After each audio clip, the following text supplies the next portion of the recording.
But you guys wanted to hear it.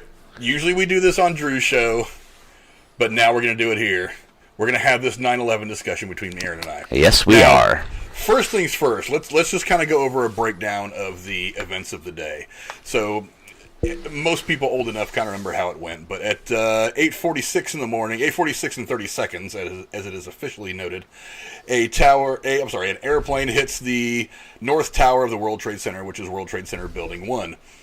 Some few minutes later, let's see, where am I going here? I think I have these stacked the wrong way. You definitely do. I do have these stacked the wrong way. I've got them all kind of backwards. But American flight, and I actually had some of these way wrong.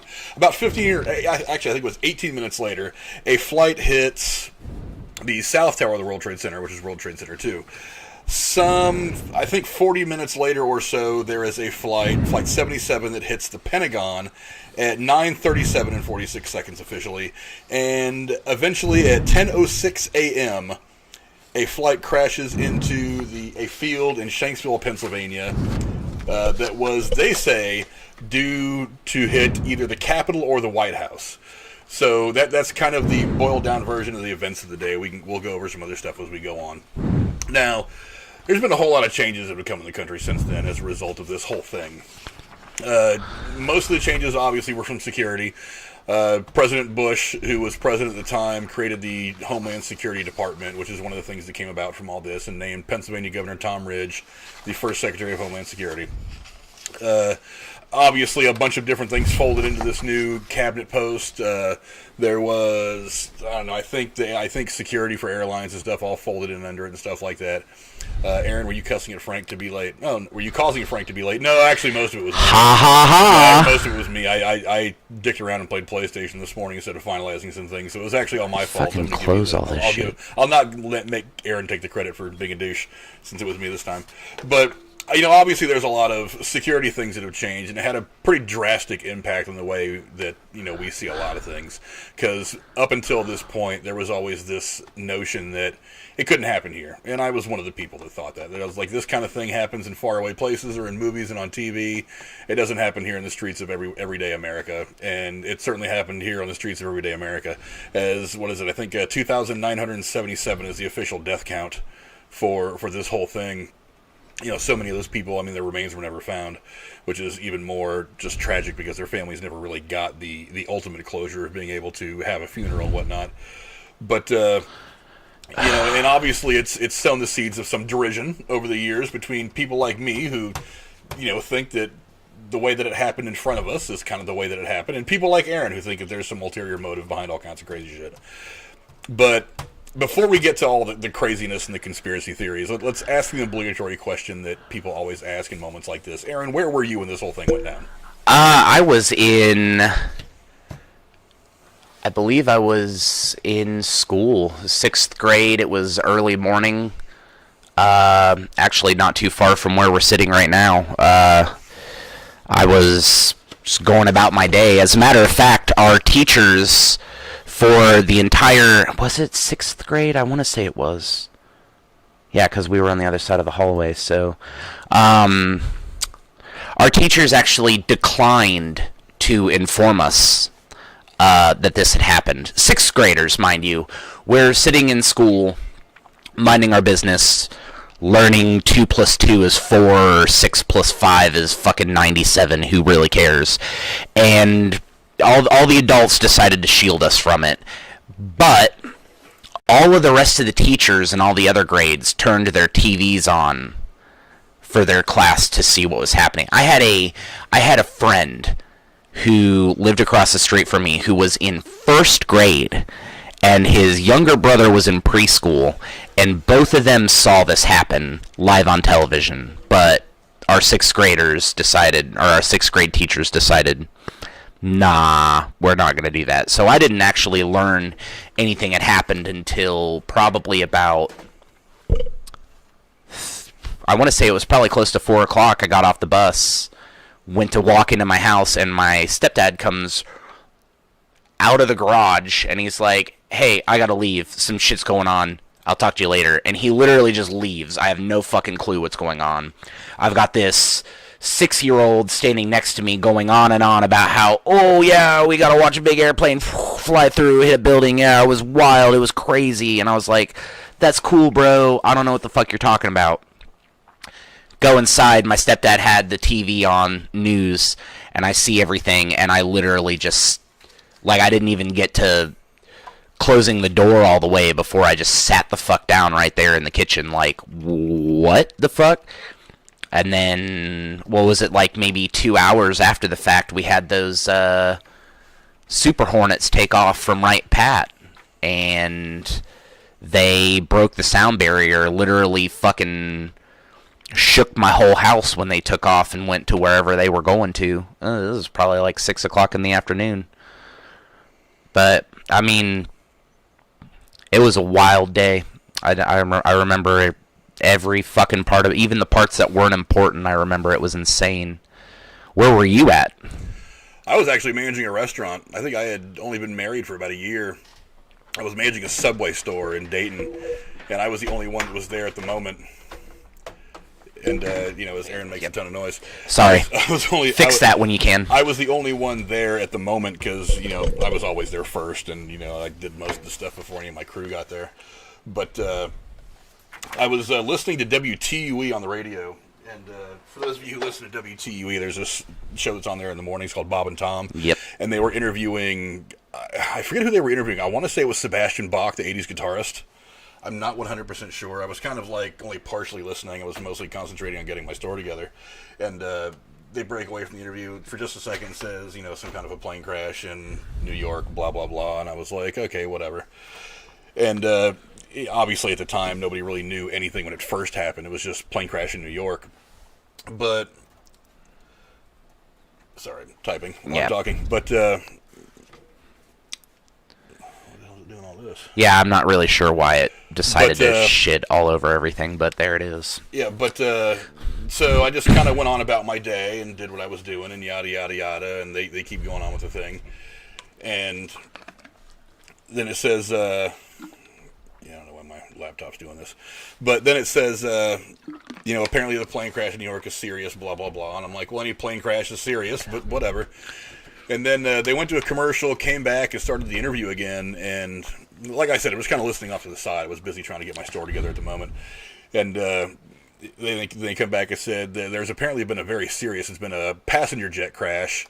And I was like, that's weird. How would a passenger jet crash somewhere near New York City? And that was when they finally said it wasn't near New York City. It was in Manhattan. And I was like, damn, Manhattan is a city. There is no part of Manhattan that isn't a big, tall building or something like that. So that was kind of the first part. And then they were like, we're going to go ahead and cut over to some news, whatever. And at that point, that's when the news starts coming out that it was a passenger jet and it hit one of the buildings of the Trade Center. And I was like, damn, that sucks. So I call, like I said, I was married at the time. So I call my wife and I say, grab me that TV out of the utility room and bring it up to my work, if you would, please. So she brings it up there. And of course, she brought me the wrong one that had no plug. So I didn't actually get to see any images from that day till probably 5 o'clock in the afternoon after I'd gotten off of work and had gotten home. So at that point, I missed the visual initially of the buildings falling and all the chaos that would ensue. But I'm listening to all this as the day goes on. And obviously I'm listening to the news when the second plane hits. They're like, wait a minute, there's been a second plane that's hit. And I'm like, wait a minute, that doesn't sound right. There's already one. 2 planes don't crash in the same place at the same time on the same day. That's not normal. And then that's, when it's like, no, this is for real, folks. There has been a second plane crash into the other tower of the Trade Center. And I'm like, well, okay, this is not right. Now, and I've always told people, there have only ever been 2 times in my entire life that I have been scared down to my bones, where I didn't know if the world was going to continue past sunset. One of them was when I was a kid and I lived through the Loma Prieta quake in California in 1989. It's often referred to as the World Series quake. You guys can go read about all that. Because that was the first thing of that magnitude that I had ever experienced. And at that point, I was 14. Is that the one where the highway collapsed on itself? Collapsed. Yeah. The Giants and the A's were playing in the World Series. So, of course, everybody in the Bay Area, me, all my friends, and most everybody in town was wrapped up in the World Series. It was just really odd time for something that dramatic to happen to anybody. But, I went from, the levity of my team's in the World Series, it's all fun, yada yada, I'm in junior high, to major thing happening that is very negative, no power, streets are crowded, people are dead, buildings have fallen down and things like that, and that was a very shocking thing, and that was the first time I ever experienced anything like that.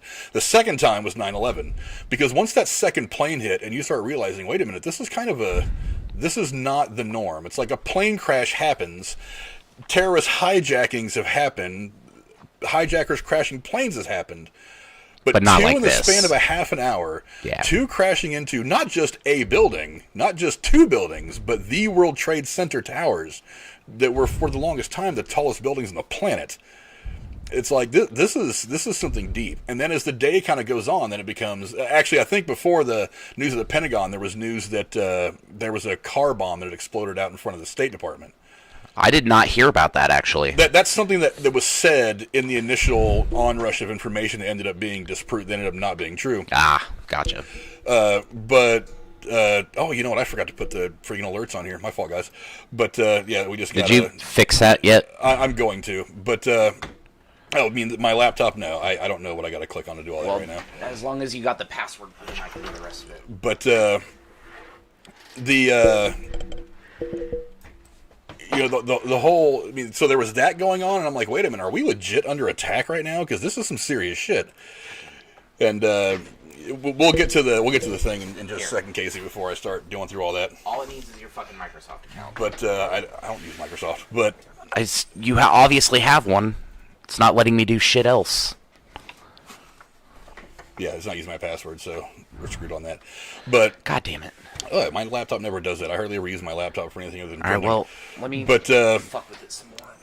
But so and then it comes up, this crash in the Pentagon, and then of course shortly thereafter the video starts coming up of the Pentagon on fire, and I'm like, Jesus damn Christ, what is going on here? And at that point, it's just like, we are not just under attack. I mean, it felt like an invasion. Because that, like, in my mind, being a fan of 80s movies, I'm going back to that scene in Red Dawn where paratroopers are starting to fall out of the fucking sky, and I'm like, Jesus Christ, is that really what's next? Yeah. And wow, somehow my green screen got all fucked. But I'll fix that real quick. But I look like a ghost in this. It's actually really cool looking. But you know, and then the Pentagon, then this whole thing. Yes, I've seen Caliendo's impressions of Bush, and they're absolutely fucking hilarious. But you know, so I see, you know, so all this is going on. I'm like, what in the hell is happening here? I mean, is this like for real? What is going on? And finally, kind of the events died down as things started to kind of settle out, and you know, we were finally trying to get like a grip on everything that was going on.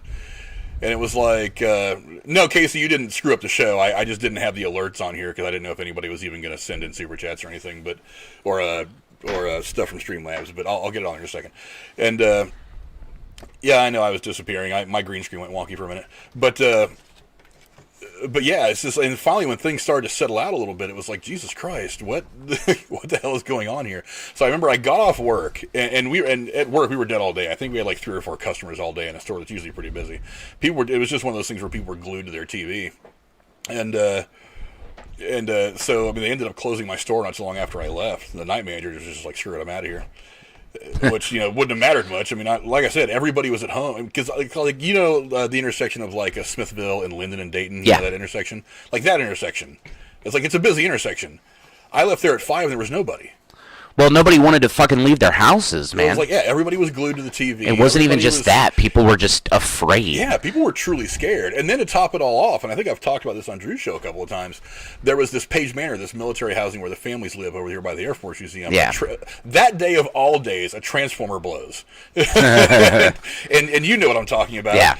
When a transformer blows, it's a very loud boom. Sounds like the fucking world's ending. Yeah, a transformer is a very loud boom. It's basically a large electrical arc when these things trip.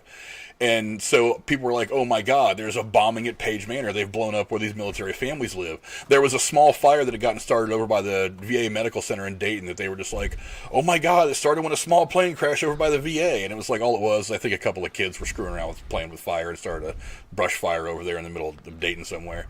But I mean, it's like everybody was so edgy about everything. It's just really, really weird. And that edginess didn't go away for the longest time. You know, one of the stories I like to tell people about delivering pizzas is shortly thereafter, it was in the month or so after all this happened, I had delivered a pizza to this area of university housing that a bunch of foreigners always lived in this area. And I remember walking up to their door and hearing them talking in, you know, whatever the language is, Arabic, Aramaic, whatever the language may be. I don't know what it is. And as soon as I knocked on the door, they all went completely silent. And one of them opened the door, and it was this guy that opened the door and probably 4 or 5 other guys. This was a million years ago, so it's hard to remember in detail. But there were 4 or 5 other guys just like sitting there on the couch with their arms crossed, staring right at me as I'm sitting there making the sale of this pizza. And I was just like, do I call somebody and talk? Do I call the FBI and tell them that these guys are acting funny? I mean, because I don't want to racially profile, but at the same time, that looks odd. And a month or so after all this stuff goes down, what am I supposed to think? I mean, I ended up not saying anything to anybody, and thank God nobody ever actually tried to blow anything up. But yeah, it was just the whole atmosphere since then has been really, really kooky. And, you know, it's obviously it's going to have a lasting effect. I mean, I flew the next year that this happened. I flew out to California to go to my cousin's wedding when she got married to her husband. And there was like extreme security like a year later, because I'd flown several times before that, but there was extreme security like a year later that, I mean, we never went through. That was the first time I ever had to take off my belt and my shoes to get on an airplane. It's like, I think my mom and somebody else we were traveling with, like, wore sandals just so they could kick their shoes off while I was on the plane. And I was like, no, I'm not a sandals person. I don't like sandals, but I'm not wearing sandals. I'm wearing my sneakers. But it's like, they literally, that was the first time I ever had to, like, pull my laptop out of my bag and, like, turn it on and show them. It's like, it took a long time just to do basic stuff through security. It was really, really odd. Which, like, since we're on the topic, most of those security measures actually have been proven to not do anything except for make people feel better. Well, you know what's funny? It's like, because a friend of ours, Jimmy, went with us that year to go out to California and hang out and visit, and we were sitting there as we were watching, and they had these one little cloth round swabs, and what they were doing was they were rubbing this swab over the bags and putting it on this machine that was supposed to be testing it for trace elements of bomb material. Yeah. But he would take the same swab and rub it over every bag. Yeah. and me and my buddy Jimmy kind of looked at each other. We're like, isn't that going to kind of give like a false reading, or doesn't that somehow compromise the reading you get? He's like, whatever. But I mean, you know, the next funny thing that happened is we got on the airplane as we were taxiing out to the runway to take off. The co-pilot came on to give some instructions or whatever, and he had a foreign accent that sounded very much like an Arabic Middle Eastern accent. And kind of everybody on the plane kind of looked at each other like, is this gonna work out okay? And the flight went, you know, flawlessly, of course, but it was just one of those things where it really trips your mind out a lot, and you know, it just really freaks me out. Goodness, but it was a whole thing. So Casey's asking, do you believe the Canadians caused the 9/11 attacks? And we need to talk to Brody if he had any involvement in it. Well, I don't know. Why The FBI just to make sure. Tell me what your logic is behind fucking asking if the Canadians had anything to do with it. Who knows? When have the Canadians been involved in anything ever? Yeah, anything ever. Yeah, literally. Like, I don't. I can't even fucking speak with how ridiculous that idea is. But some of the ideas you're going to put forward are equally as ridiculous. I want to point that out right now. Hey, man, at least I don't believe the Earth is flat. That's all I have to say. That's true. Casey, you need to do some homework on that if you want to have a debate with Aaron on that one. I'll gladly put that on here and let Aaron or anybody else chew you up on that one. But let's talk about the first plane. So at 8:46 in the morning, this whole thing kicks off. Hold on. Give me 5 seconds. You can type while I'm reading. I'm not trying to type anything. Your slow-ass laptop's finally loading. While American Flight 11 ends up hitting the North Tower or One World Trade Center at 8:46 in the morning. An unconfirmed total of 1,692 people were killed there. It's estimated that the hijacking began around 8:14. There's all kinds of stuff, and I'll see if I can put... I forgot to have some of this stuff set up. I got a crazy theory Casey says, I got a crazy 9/11. theory about 9/11. I believe there was munting related to 9/11 attacks. attacks. Yeah, let's save that for other stupid shows, Casey. We're not really talking about munting today. I'm a little confused. Am I fucking... What the hell just happened? I don't know. I'm not looking at what you're looking at. But I think there's only the one really good piece of video footage of the first plane hitting, and that was from the French guy who was following the firefighters in New York that day. They just happened to look up when they heard something with the camera and saw the impact of the first plane. So the strangest thing about this, when you compare it to things like Pearl Harbor and stuff, is the amount of footage we have to draw off of. Can you imagine if there had been live coverage of Pearl Harbor while it was happening? I mean, there kind of was, more or less, but radio, you know. Yeah, I mean, but even the radio stuff is way behind. True, I guess. There's a lot of people that did in the States, in the lower 48, that didn't know Pearl Harbor had even happened until the next day. Really? Yes. Well, yeah, I guess that's fair. So that's the crazy thing, is what would have happened if we'd have had live coverage of, bombers and dive bombers and torpedo bombers and everything, as I knock stuff over, hitting battleships and Battleship Row in Pearl Harbor that day. It's one of the craziest things if you think about it. But we have the fortunate or unfortunate, depending on how you look at it, luck of having so much footage. And this was kind of early cell phone usage. So there's not a whole lot of cell phone footage. But, I mean, obviously, when the first thing goes down, the first plane strikes, every camera is going to point at the Trade Center. So there's no less than 7,000 different views of the second plane hitting. Yep. All eyes pointed at New York at that point. So, I mean... So one of the things that you want to point out, firefighters at ground level heard explosions in the lower parts of the tower. I'll explain that in just a second, really smart. But one of the buildings, I forget which one actually. No, I'll get to it in a second. But there is clear evidence that airplanes hit the building. Do we agree on that? Say that again? Airplanes hit the building. Yes. Okay, so it was airplanes. Because you've brought up... Well, okay. No. You are not putting words in my mouth. No, you've said two the word airplanes drone in the past. No, I've never said a drone. 2 airplanes flew into the World Trade Centers, and an airplane went down in Pennsylvania. I do not and never will believe that an airplane hit the Pentagon. I have seen the footage with my own fucking eyes. It was not an airplane.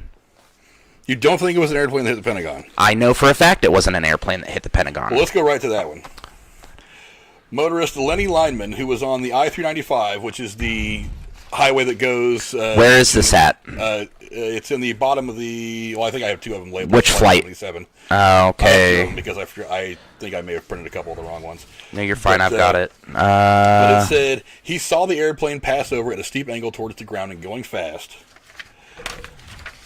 Then saw, Omar Campo, another witness, was cutting grass on the other side of the road when an airplane flew over his head, and later recalled, I was cutting grass and it came screaming over my head. I felt the impact. The whole ground shook. A computer programmer named, God, I'm going to screw this name up. Afwork. Hagas. I hope I said that right, because I don't want to be insulting.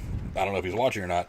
A computer programmer on his way to work and stuff in a traffic jam near the Pentagon when the airplane flew over. There was a huge screaming noise, and I got out of the car as the plane came over. Everybody was running away in different directions, and it hit some lampposts on the way in.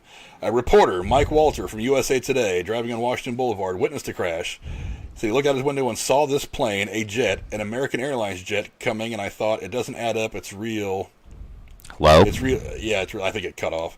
It went right there and slammed right into the Pentagon. Terrence Keene, who lived in a nearby apartment building, heard the noise of 4 jet engines, glanced out his window, and saw a plane strike the side of the Pentagon. Those are just the ones that were, in some of the articles that I read.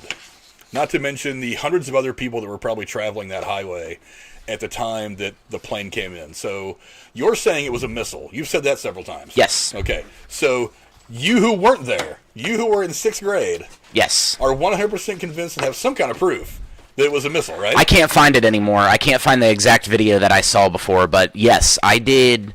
And this is a little backstory for those of you who don't regularly follow the bullshit drama that is fighting about this on non-9/11 day bullshit. I did an actual report for an English class in, I want to say, must have been my junior year of high school. And it was like, it was an oral presentation, and we had to put together, you know, school back then, dumb shit like fucking PowerPoint, yeah. So, I actually had, at one point in time, this all in, like, a file, and, you know, freshman or junior year was, like, fucking 15 years ago, so I don't have that anymore, because I don't even have that fucking computer that it was all saved on, even though I tried to maintain most of that throughout, you know, the last decade. It's just, things tend to not work out the way you plan on them. But I actually had the raw footage of literally the only fucking working security camera at the Pentagon that happened to be facing the right direction to catch the fucking image. First of all, we're talking about a building that is the most secure facility in the United States. Literally. This is not debatable. The Pentagon is the most secure facility, maybe second only to the White House. And you're telling me only one fucking security camera caught it, and it didn't even catch the greatest fucking video quality? No, that's not what I've told you. But that's the facts. There is literally... They only released the one. They didn't... Huh? They've only released the one.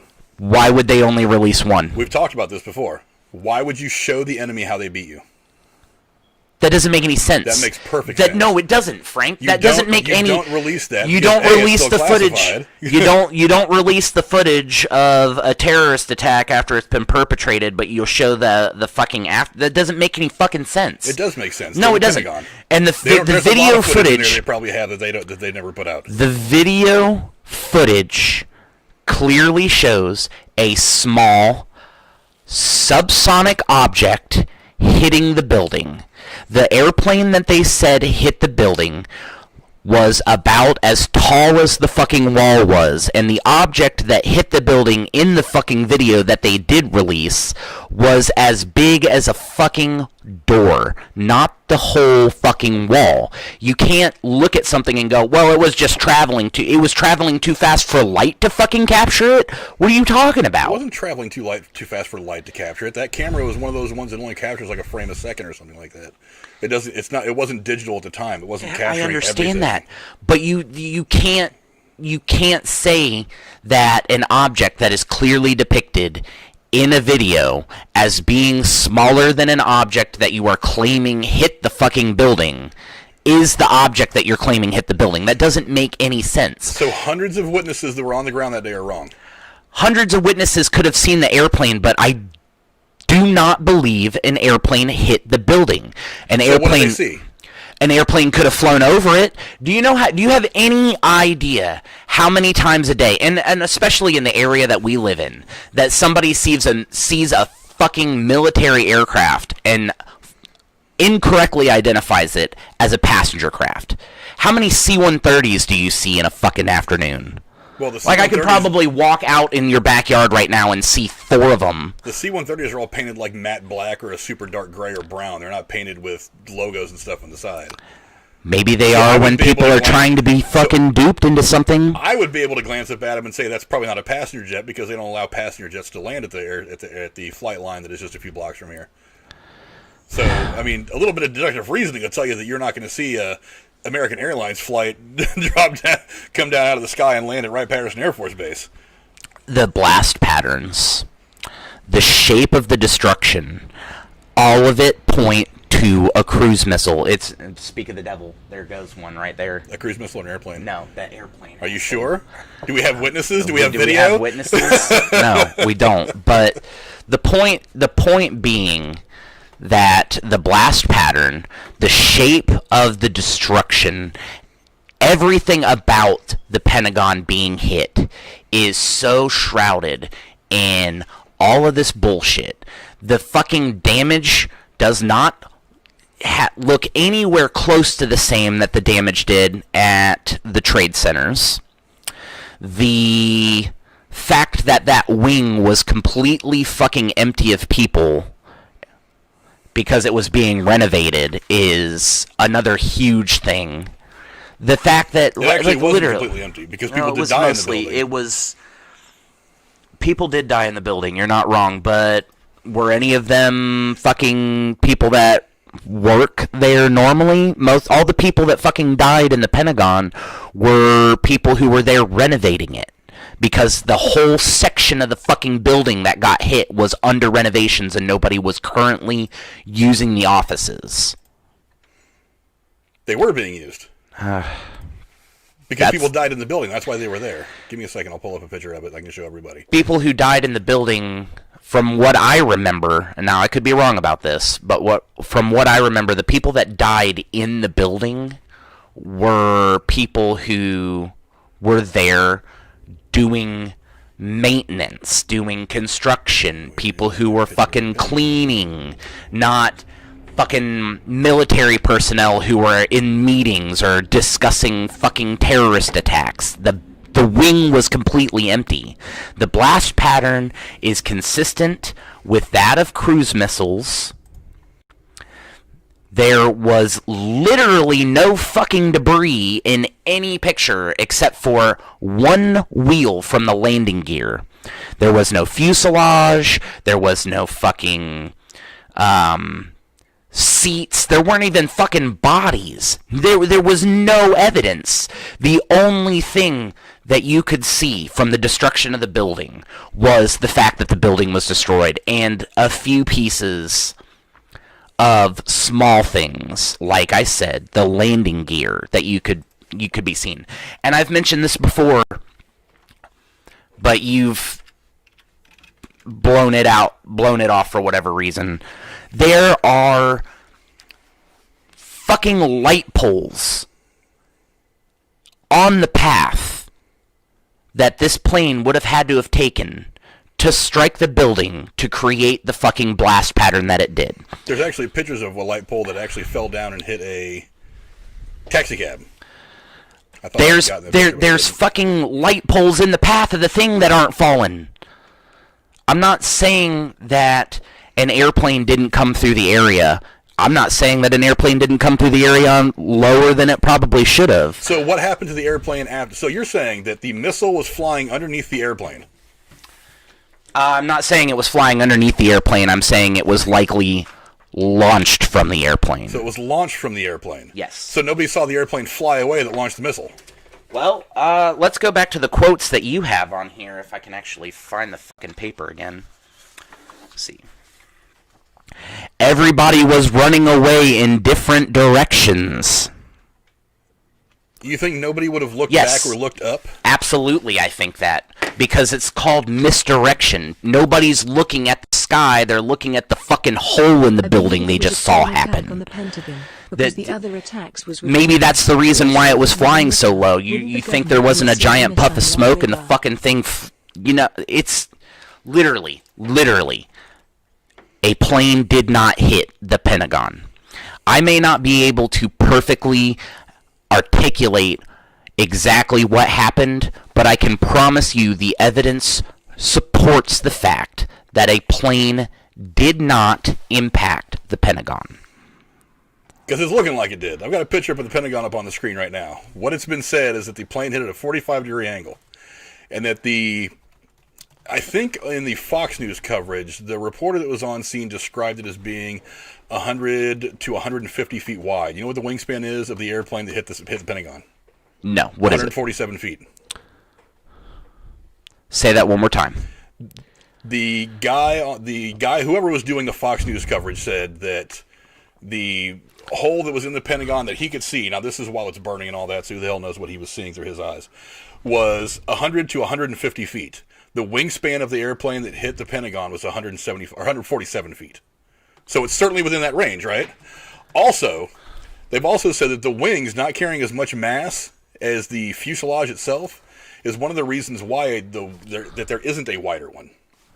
A wider impact area of the Pentagon. That the fuselage did all the damage because as the part of the fuselage is making contact with the building, as it's wearing away, there's another part of the fuselage that's coming right behind it. That's why the fuselage made that big area right there that you guys can see on the screen, and that the wings didn't penetrate as much as the rest of the fuselage did.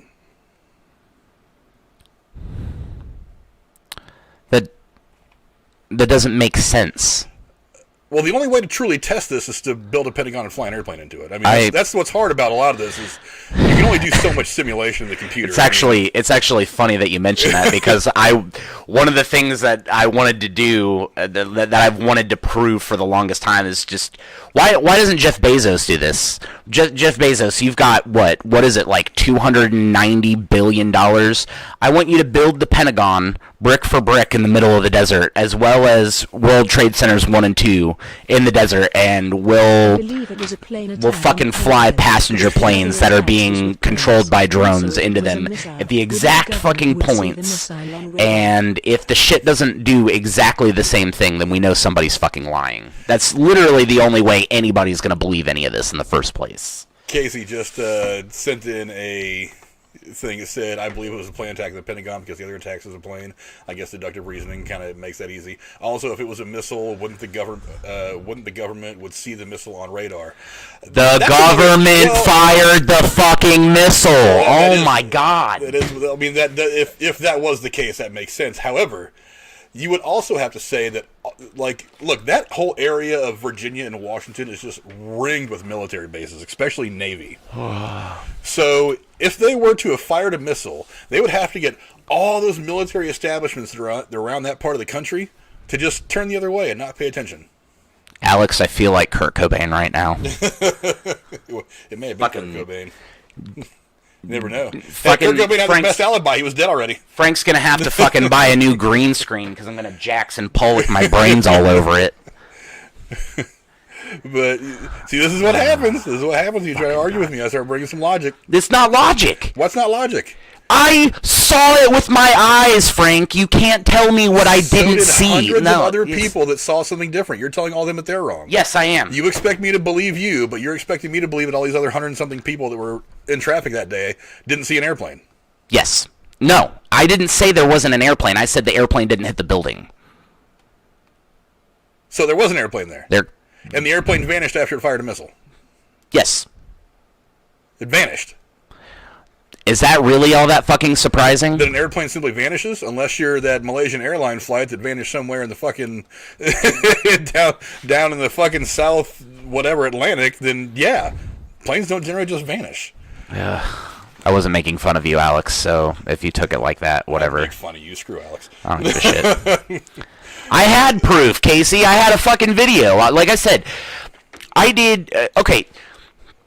Do any of you remember doing oral presentations and written fucking essays on shit? Just because you did an oral presentation... No.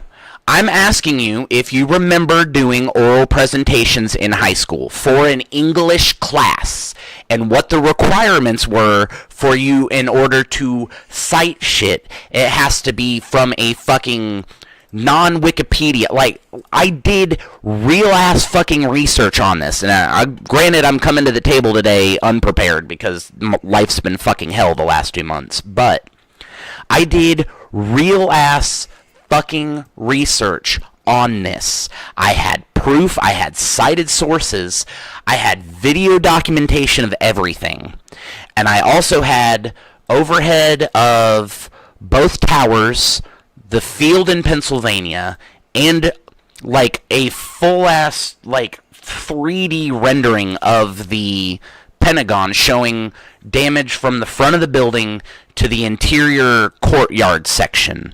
But literally, all of the fucking research that you could have done at that time presented in one ass fucking document.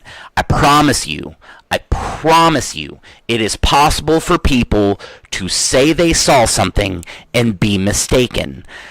But when it's presented in video footage and someone goes, I don't really fucking believe that I saw that, well, that's whatever. You're basically telling me that I should believe The 4 fucking people that you have cited on here that said that they saw an airplane fly over this area and strike a building. But I shouldn't believe the 900 fucking people that were in Roswell, New Mexico and saw a fucking spaceship crash land.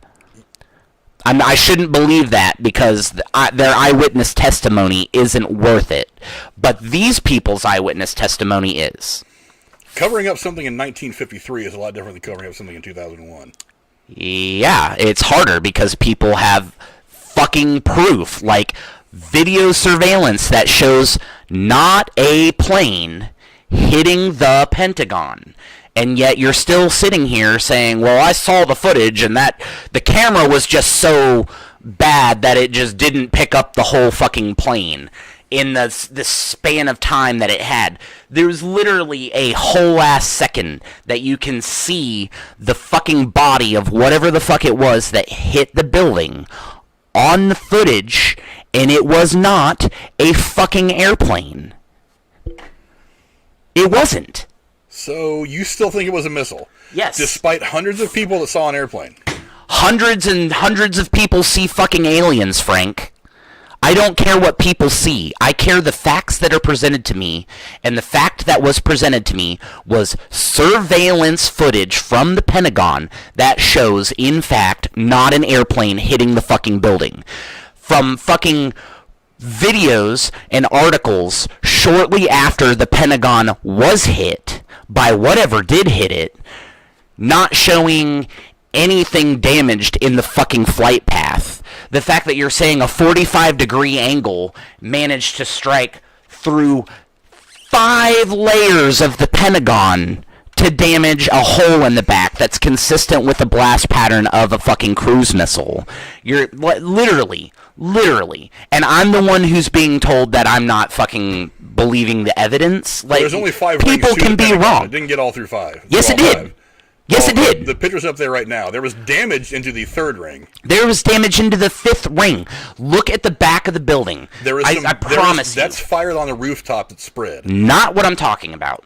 There was, you might not be able to find it anymore, but there was a picture taken from the courtyard of the Pentagon, the center section where there's not building, of the back wall directly opposite from where the plane supposedly hit, where there was a hole about this fucking big, where it was charred and burnt because the blast pattern of the fucking missile that hit it took a direct path all the way there. So all of the, like, I'm looking at a fucking damage too. You can see burning from the top of the building, but you can also see sections on the 3rd and the 4th building where burning took place underneath it, under the roof. Here, do you see this picture? Also, on top of that, they had to let that thing burn for a while because they were afraid that another plane was coming in. That's something that's pointed out in all the Why would they think that another plane was coming in? They were tracking the fucking planes. They knew where they were. They knew the whole fucking time where the planes were. That's assuming that they had something to do with it. It doesn't matter if they had something to do with it or not. The second the first airplane was off course by even a mile, before it even... It hadn't crashed if they knew about it. Every single one of these planes was being tracked because that's what the FCC does. The second a plane, and this was protocol even back then, the second a plane goes off of its projected flight path, it is tagged immediately by whatever air traffic controller fucking sees it, and it's sent to a military base so that the plane can be fucking escorted to the ground or back on path. They were not able to reach the fucking cockpits. They called the appropriate authorities the second it happened. And you know what fucking happened? There is actually a 911 call recording that you can listen to where the fucking air traffic controllers, the second the first 2 airplanes were hijacked and off course, they called the military base in New York City. I can't remember the name of it. It's an Air Force base, if I'm not mistaken, and said, hey, these planes are doing what they're not supposed to. We need somebody to go now. And they couldn't figure out if it was a training procedure or not, because they had been running fucking training protocols for the last 2 months because the president got a fucking file on his desk saying people are going to hijack airplanes to use them in terrorist attacks. They called the fucking military base, and the military base sat on their ass for an hour before they deployed anything. 4 fucking airplanes. That is on record proving they knew were not following the fucking protocols that they were supposed to. Could not be reached, could not be told to fucking land at the closest airport, and the military didn't fucking respond. And then this happened. And you're going to try and sit there and say that all of this, like, this was obvious, very fucking obviously done as an inside job. And part of the Pentagon being hit with a cruise missile plays into the whole thing about it being a terrorist attack when it wasn't. And if you need an example of why or how a country would go to lengths like this to do something so horrible, to kill so many fucking people, all you have to do is really watch an episode of Sherlock Holmes. And I know that sounds fucking ridiculous. It does sound a little ridiculous, yeah. But the BBC television show Sherlock, there's an episode, I can't remember, I believe it's in the first season, and it actually, now that I think about it, I think it's in the second season. I can't remember specifically. But they literally did this. The British fucking government literally did this. They loaded a passenger jet with dead bodies, and they were planning on allowing it to be crashed so that counterintelligence of terrorist organizations would have believed that they successfully perpetrated this horrible thing. But in the meantime, it was actually the government that did it. So a fictional TV show did something, and that proves... A fictional TV show had a perfect metaphor for 9/11, and everybody blows it off because it was a TV show. I know it's not proof, Frank. I've given you fucking proof, and you've told me it's bullshit. It is bullshit. Because where are you getting your information from? From all over the place, honestly. That's too vague. It's not. That is. I got a lot of stuff from YouTube clips of... Because everything on YouTube is real. That's what I'm saying. What would you have me do? Would you have me go to school to be a metallurgist for 6 years? That would help. Go to the fucking site myself and pick something up and go, well, this was clearly cut by something that wasn't rocket fuel. It's better than some kind of evidence that you pull off conspiracytheory.net.fart.com. I didn't do that. Then where are you getting it from other than all over the place? CNN, Fox, fucking YouTube footage of the shit happening. Fucking literal, none of the things that I didn't go to some fucking crazy conspiracy theorist website and go, wow, I wonder what kind of bullshit I can fucking convince myself of today. I was presented the facts by the fucking news, Frank. I was presented the facts by Fox and CNN. Then why and I saw with my own fucking eyes. You and a small group of people put these things together to come up with the conclusion that you come up with. I don't have the same theories that they do. Yes, a lot of the shit that I have is similar to what people believe, but I don't have the same fucking crazy-ass theories. I don't necessarily think that the Bush administration did this for any particular reason except for maybe to destabilize our economy. To look like a hero at the end of his fucking 4 terms. Destabilizing the economy would only hurt him. It would only hurt him if it was towards the end of his last term as president. I'll have you remember that... At that point, he wouldn't care. He wasn't liked at all. Nobody liked Bush. He was a fucking moron. Even in the first 2 years of his term, he was an idiot, and people were already saying that he was an idiot. But he got reelected because he had been in the shit for too long. He shouldn't have won the first election in the first place. He knew he shouldn't have won the first election in the first place. Maybe they allowed this to happen and he took the flack but not really.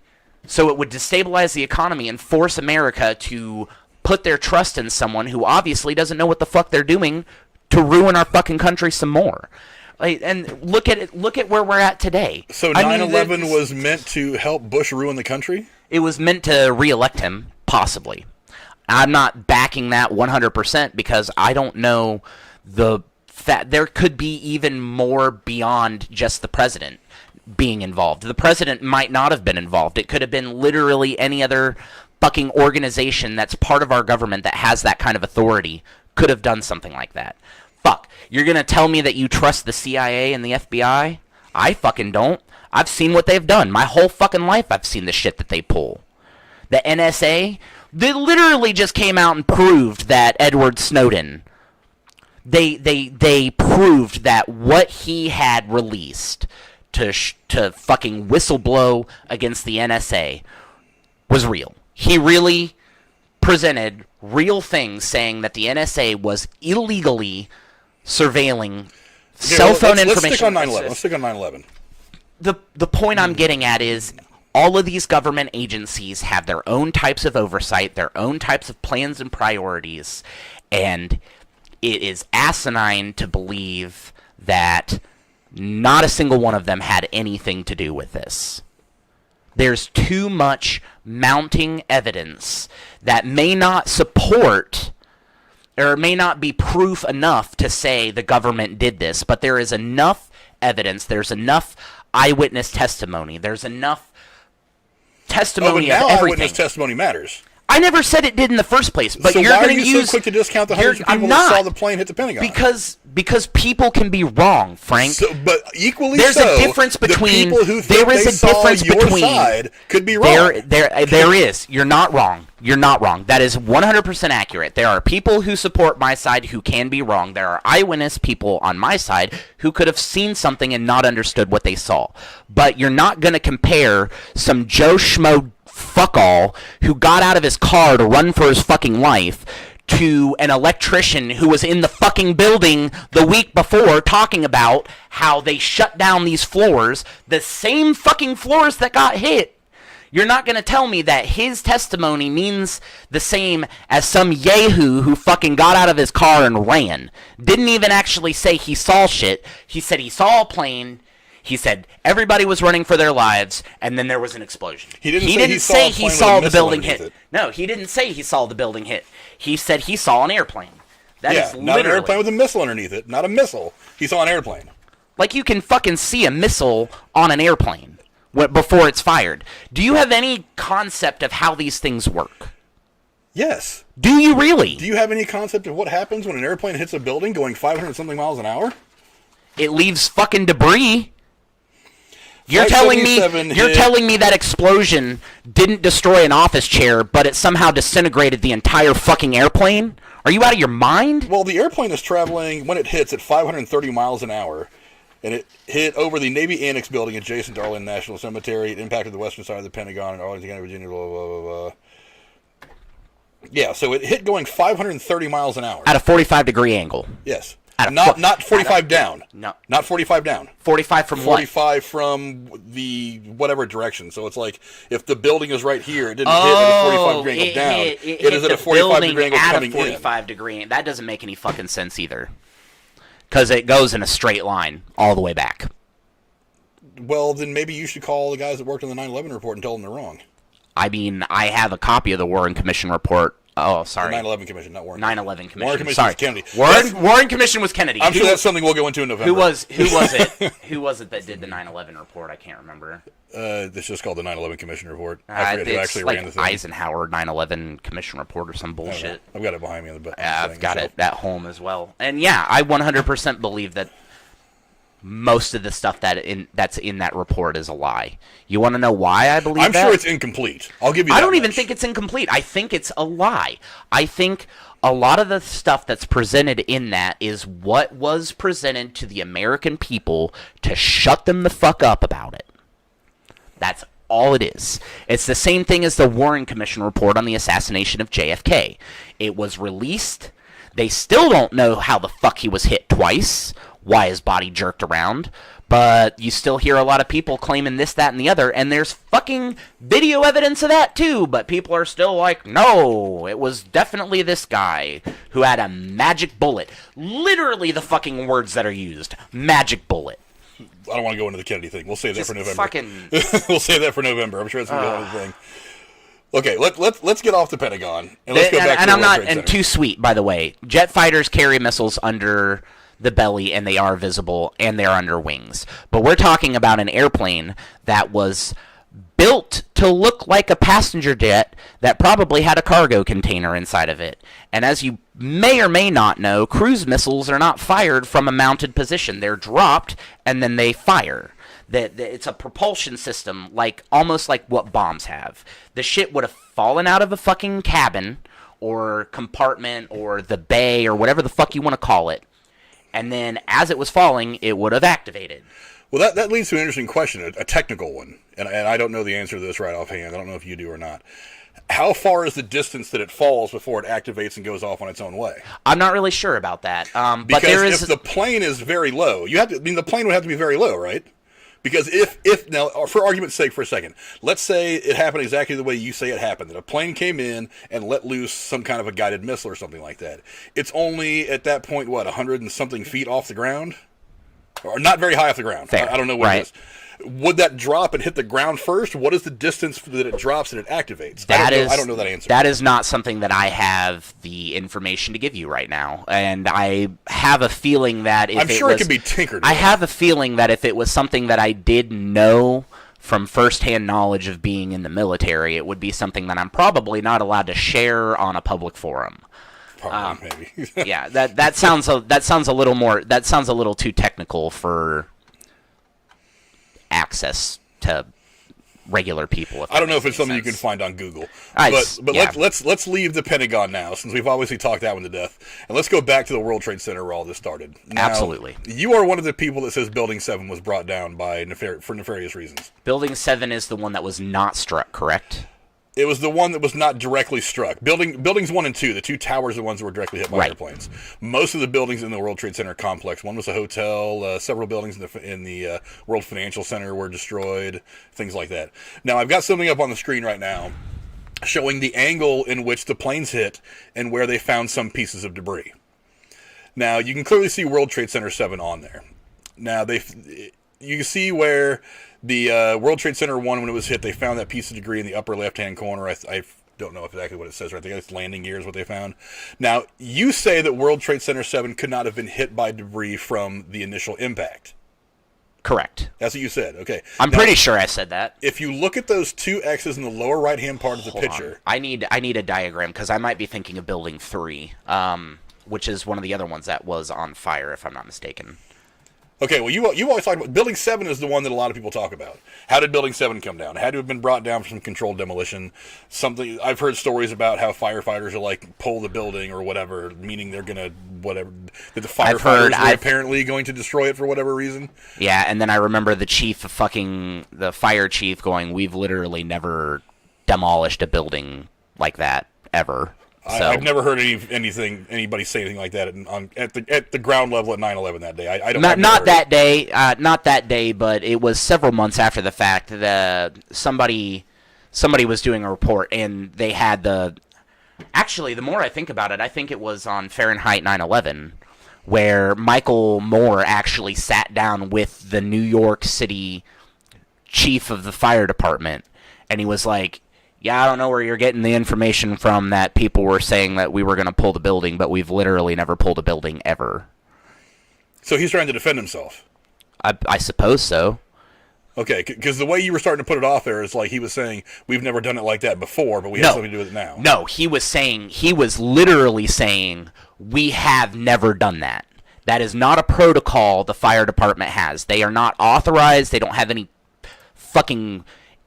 they don't have the tools necessary to do a controlled demolition, especially in the amount of time that it would have taken for them to do something like that.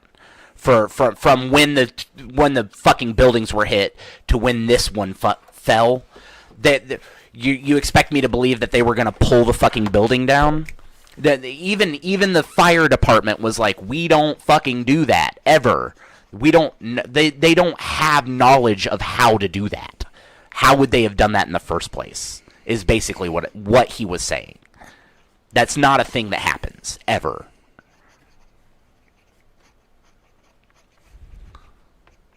Okay, I'm writing down something you just said. I'm seeing the amount of time it would take to do something like that, to demolish a building. We'll get back to that in a second. No. That is not what I said. That is exactly what you just said. What I said is the amount of time it would take... TSS, if you're watching, clip that shit. Yes, please do. The amount of time it would take for somebody to come in after World Trade Center Building 1 and 2 have been hit by an airplane and say... Wow, this building's on fire and it's going to collapse. We need to do a controlled demolition. There was not time for them to enter the building, set up the things they needed to, and bring the building down by the time the building itself fell down. That is a factual fucking statement, Frank. I'm not saying that it's impossible or it would take too much time to do a controlled demolition. I'm saying the fire department did not have time from responding to the fires, to the time that the building fell. They did not have time to go in and set up the equipment that they would need to do such a thing, nor did they have the knowledge or the authority to do so. So now you're saying it wasn't a controlled demolition? I never said it was. Well, then what have you been saying about why World Trade Center 7 came down? Oh, I'm sorry. I see what you're saying. It was not a controlled demolition done by the fire department. Does that clarify things? Okay, so who did it? Whoever fucking brought down the 1 and 2. Okay. Now, one of the things that I think you said to me is that there's no way that debris from the planes crashing could have hit World Trade Center 7. I'm looking right now to see where Building 7 is located in comparison to Buildings 1 and 2. Okay, well, I just put something up on the screen. It's a diagram showing... find it. It's a diagram showing how... Why is this not... How the World Trade Center complex was set up on that day. It shows the direction in which the airplanes hit and where they found some debris. Give me a second for this to catch up so that I can see what you're talking about, because it's not on. On the screen, you can see the World Trade Center 1. When the plane hit that they found a piece of landing gear. We'll call it 5 New York blocks. Which Hold on. New York blocks Hold no on. longer. Building 7 is what we're talking about, correct? I know. Building 7. Building 7 is what we're talking about. Yes. Okay. Now, when you see how the other plane came in and hit World Trade Center 2. Yes. Yes, burning debris could have hit World Trade Center 7. Not only did it hit some land at World Trade Center 5, some also hit 2 or 3 blocks past that. As you can see in the lower right-hand part where the 2 X's are. Yes. They found landing gear and something else that I can't quite read. So, yes, it's entirely possible that World Trade Center 7 was hit. It was also known and being reported that World Trade Center 7 was on fire early on. But because of the rescue efforts in the 2 tall buildings, they were trying to figure out how to deal with that. Yes. And then after the first building fell, World Trade Center 2 collapsed.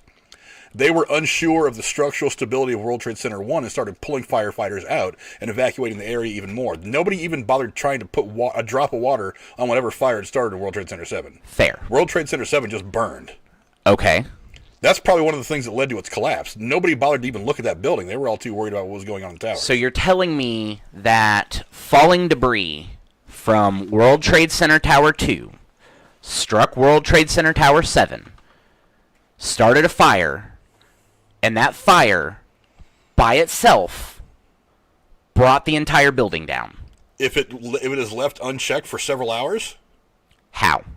They were too busy with World Trade Center 1 and 2. They were evacuating the area because everything within 20 square blocks of that place was being evacuated because it was all covered in dust and soot. I mean, how far did that dust cloud spread once the first building came you're not wrong about that. But you cannot expect me to believe that 3 skyscrapers fell into their footprint by coincidence. They weren't pushed over. That's what they were trying to accomplish back in 1993 when they bombed it. One of the things that guy had said is that he was trying to blow up the tower in a way to where it would fall over and take out other buildings. That's from his testimony. Have you ever chopped down a tree? Yes, I've chopped down a tree. Does it fall directly into itself? No, because you're not destroying the base as a whole. When you chop down a tree, you are chopping it down in a way that ensures that it's going to fall in one direction. What happened is, if you look up at the top where those planes hit, everything that was up there burned. And when that stuff and when all the area that was struck and burned structurally was not able to hold the weight that was above it, it all collapsed at the same time. Down. It all collapsed at the same time? Well, Or yeah. wouldn't a side of it have collapsed and it would have teetered over like a tree would have? No. So You're not talking about that kind of weight. all four corners of that building succumbed to the same level of heat at the exact same time and weakened in the proper places on all three of those buildings. All three of those buildings. So that they would collapse inward on themselves and not outward. You mean to tell me you think it was explosives? I do, 100%. Okay, the explosives that were pre-planted, that you would say, Yes. survived the impact of the airplane. Yes. Really? Yes. You're telling me, let Do me you make know that why? very clear, that explosives that were preset there Yes. survived I think it was a 747 or 757. Yes. 757, Fully fueled. I believe. Smashing into the building. Let me get the speed on this one. Smashing into the building at 465 miles an hour. Yes. Those explosives survived that. Yes. You want to know why? Go ahead, tell me. They were in the elevator shafts and elevator in the shafts were wiped out. The elevator electrical shafts are all in the middle of the building. and in the electrical fucking I can't think of what the name basically the maintenance rooms that have all the electrical shit where they were doing maintenance literally on these floors, and this is documented, it's fucking proven. They shut these floors down that were hit. There were more floors than what were hit, but these floors that were hit were shut down in the weeks prior for maintenance. And in the debris, there is perfectly cut fucking beams that could have only been melted in the way that they were melted by thermal charges designed to destroy those fucking beams. You cannot tell me that this was a straight line that fucking... It's insane. It's insane. It is insane. There were pools of lava at the fucking ground zero site after the fact. There was molten metal pouring through the fucking debris, and it is a proven fact that even in a fucking kiln designed specifically to maintain heat evenly, you cannot melt steel beams to molten lava with the level of heat generated from rocket fuel. And Are that's steel beams the only things that were in that building? No, but the steel beams were fucking melted, Frank. What else was in the building? It doesn't matter what else was in the building. Matter No, it because doesn't. a lot of other things in there burned. It wasn't just steel. Yes, you're right, but you're going to try and tell me that the amount of metal that was liquefied at ground zero can be explained by the desks and the computers and the glass when there's fucking video and pictures of the support structure of the building that is melted like that. I'm not saying that there wasn't metal that melted from these other things, but what I am saying is there is proven factual evidence that the metal that we saw in molten pools also was contributed to from the steel support structure of the building that was designed to be hit by these aircraft and not fall the way it did. How hot did the fire burn? I can't remember. There was a point in time where I could list these fucking numbers off to you right now, but it's been years, and I haven't, like I said, life's been a little hell the past couple months, so I haven't had the proper research done in order to be prepared for this today like I wanted to, because I wanted to come in with a fucking file. We were going to go like 4 hours on this shit, but I'm not prepared. I don't have 4 hours of this shit. Yeah, I know. I'm not prepared. I'm not fucking prepared today. But I promise you, I am starting to work on something. And when we come back for the 20th anniversary, y'all are going to have your fucking jaws on the floor.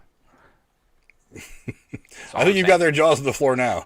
Probably. And I honestly don't fucking care anymore. Jesus Christ. This thing's giving me all kinds of mathematical equations and shit. Which were taken down. Many structural engineers said also the jet fuel would not have generated enough heat to bring the buildings down. Right there.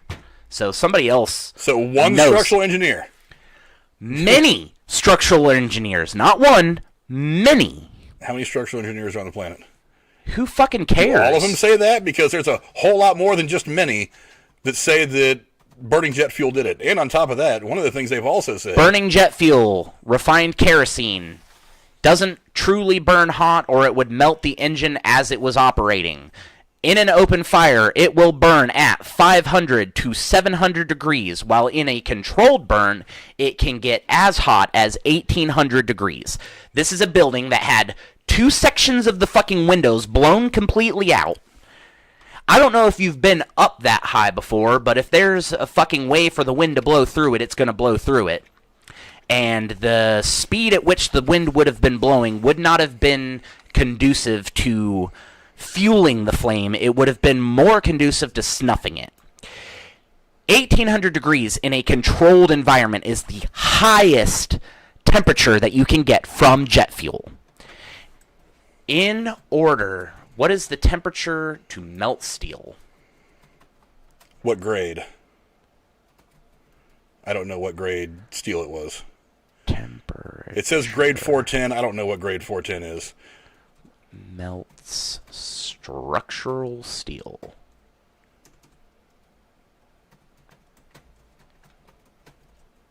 That's Celsius. God damn these people, these Canadians, and their metric system.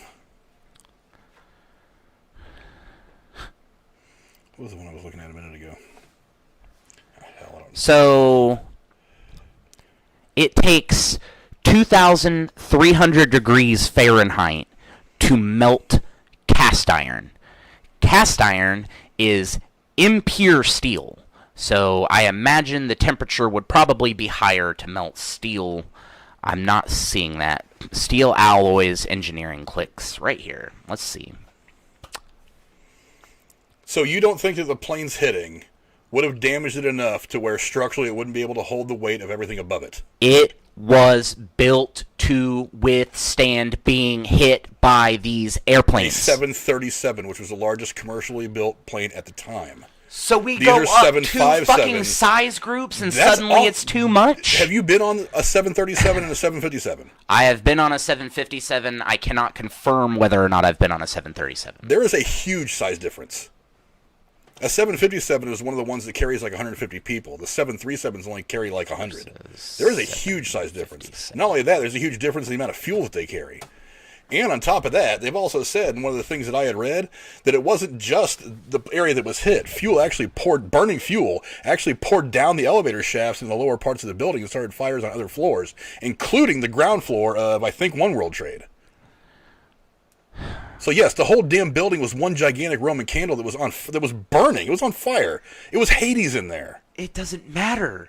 The temperatures required cannot be reproduced inside of a facility like that. How do you know? Were you in there? Because I have done metal work before, Frank. Watch a fucking blacksmithing video. Blacksmith hitting a piece of metal is not the same environment. You're right, it's not the same environment. Then It's it's a not controlled. it's not a good analog. It is a controlled environment, and they regularly stick steel beams, the same comparison as the structural steel that Into you an try to tell me, enclosed spot that is very, into very an hot, enclosed like- spot that is very, very hot, and like they a still building that was standing 110 feet tall and burning. and they still cannot liquefy steel in those conditions.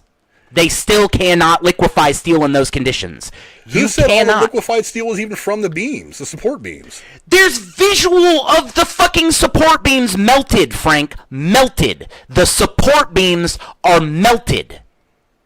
I'm not even talking about the pools of molten metal anymore. You can pick up a piece of the fucking debris that was structural steel, and it is melted. It is not bent. It is not misshapen. It is cut in fucking half. And that is not physically possible using a 757 or any other iteration of airplane crashing into a fucking building. It does not matter. What you're saying is that everything that you say is theoretically possible. No. What No. I'm saying is it is physically, literally impossible for you to melt a steel beam in a giant fucking open space with rocket fuel. It is impossible. It is The impossible temperature to melt is steel not- in high heat. It is impossible for the jet fuel to have caused a fire, regardless of what else was in the building used as kindling or any other fucking reason. It is not physically possible for the fire, which was an open flame, to have melted steel. You have to use, literally, you have to use electricity to melt steel. You have to use electricity to melt steel like that. You cannot start a fire and put a piece of fucking iron in the fire and let it burn for fucking... I couldn't go to my fire pit out back, start a fire, and melt a piece of steel in there. No, you couldn't. It's not the same environment as You being in an enclosed cannot area where melt everything is on steel. fire. You cannot melt steel like that. It's one of the physical properties of fucking steel. It melts at this point. Anything below this point might misshape it. It might alter its mass isn't the right word, but it might alter what state of matter it's in briefly. But it's not going to melt it into liquid and separate the way that it did. That's not physically fucking possible. How do we know for sure how hot it got inside the towers as they were burning? It doesn't matter. It does matter. No, it doesn't. You're trying to tell me that it did not, under any circumstances, get up to that heat. Because it's I'm impossible. saying that the damn building fell down, so at least that steel was compromised enough that that building fell because of the structural instability. And the structural instability that caused it to fall was caused by shaped directional charges that were placed You don't on the know support. that. You don't know that it fell any other way. You don't know that it fell any other way either. You're trying to tell me that your point of view is the only one that has any fucking logical sense. Now explain to me this. I'm We've trying talked to... Hold on. Okay. You've been going this whole time. Let me tell Fair you enough. this. Fair enough. How long do you think it takes to set up dropping a building in a controlled demolition? At least a couple hours. At least months. Not necessarily. Yes, necessarily. Not You necessarily. want to know why it's going to take at least that long? Because they're at the very minimum, they're going to have to plan this shit out. Now, maybe, let's say for a minute they have some amazing fucking method of planting all these things without anybody knowing about it, totally in secret, which is absurd on the face of it, but we'll skip that for just a second. Why is it absurd? Because you can't, but we're going to skip How? that for... Hold on, I'll get there. We're going to skip that for now. We're going to say that all that is possible. It takes months to plot where you're going to put every single explosive to where the building comes down in the manner in which you want it to come down. How long had George Bush been president when this happened? Little over a year? Less than a year. No, it was... Or maybe a little over a year. It was over a year. It would have taken at least a year. So anybody out there who says that George Bush knew about it and helped plan it would have to also assume that he was planning this before he even knew he'd be president. Not necessarily. Yes, necessarily. No, because you're this missing. isn't the kind You're of thing missing you the can do in a short amount of time.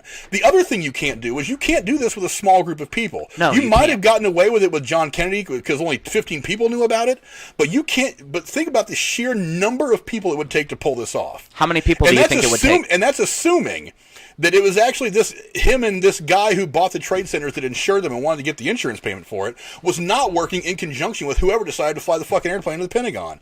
And it's assuming that wherever the fucking Flight 93 was supposed to go, and we haven't even gotten to that one yet, wherever Flight 93 was supposed to go would have hit where it was supposed to go. So all these people are either A, working in conjunction with each other, or B, by sheer coincidence, they pulled all their shit on the same morning. No, they definitely were working together, and I don't think it What takes... does George Bush give a flying fuck about what this guy paid out for insurance in the trade center? I also am on record in this video stating that it is possible that George W. Bush had nothing to do with it, and it could have been a different government agency of some kind perpetrating this. I don't have any proof that links George Bush to this. Let's say for a moment that all your metallurgy shit you just said is right. It still doesn't stick any of it on the government. He was told months in advance that this was going to happen, and it happened. That's all I'm saying. We hear shit months in advance all the time and never... We heard about Pearl Harbor months in advance, but we didn't know how to understand the intel. How long do you think it takes to plan something? To plan something like this? Yes. A long, long time. Give me a number. Years. Years. Why would it take years? Are you kidding me? Yes. How many people would it take to plant the explosives? 3 at most. 3. Yep. How many explosives do you think were planted in one of the Trade Center towers? Doesn't have to be a lot. It has to be a lot, because you're not bringing down the Sands Hotel on the Strip in Vegas. You're bringing down 110 stories, and if it doesn't fall just the right way, you're going to wipe out half of Lower Manhattan. I don't think they were really concerned about wiping out as many people as they did. That's how the conspiracy is always put out there, though. It's not. Is that they didn't want to destroy all of Manhattan. They just wanted to bring down those 2 buildings because the guy wanted the insurance money for the World Trade Center complex. When did you ever hear me mention insurance one time ever? That's the theory that propagates out there all the time. How many times in this video? Then why did the guy have it done at all? How many times in this video have I said my views, my beliefs are not in line with everybody else's beliefs? Fine, say it right now. Who do you think flew the airplanes in the Trade Center? Probably CIA operatives. So now it was the CIA. I'm not saying why would the CIA want to fly airplanes in the World Trade Center? Why would the CIA bring thousands and millions and billions of dollars of drugs across the Mexican border? That's not the question. Why specifically would they fly airplanes into the World Trade Center? I don't have a specific reason. Do Exactly. you have a specific reason why they regularly distribute fucking cocaine and heroin in inner cities? Because they're the CIA and they're into all kinds of nefarious shit. So why is that not good enough of a reason for them to have done that? Because it doesn't do them any fucking good to fly the shit. You don't know that it didn't. Maybe it gave them more budget. Maybe that's what the whole plan was. They needed the CIA doesn't have a problem raising their budget? Have you ever seen? There's a really good old movie, and I can't even remember the fucking name of it. But it has, I want to say it had Samuel L. Jackson in it, but I can't remember for sure. I can't even really remember the movie at all. Yeah, we can. But I remember them talking the about the other part of this is the sheer number of people that you would need to pull this shit off is a lot smaller than you think. No, it's not. Yes, it is. You need all the people that are backing it financially. You need all the people that are actually doing the legwork. You need all the people that are putting the fucking bombs where they need to go anyway. You would need probably the 19 hijackers if you're going to assume that they're in on it too, right? So you need the 19 hijackers. You need people in the media that are going to spin this shit the way you want them to spin it. You need God knows how many people in the government to help control this thing in the government. So even if, maybe, let's say Bush didn't know, but it was some splinter government group that he doesn't find out, or that nobody with any real oversight in the House or Senate finds out.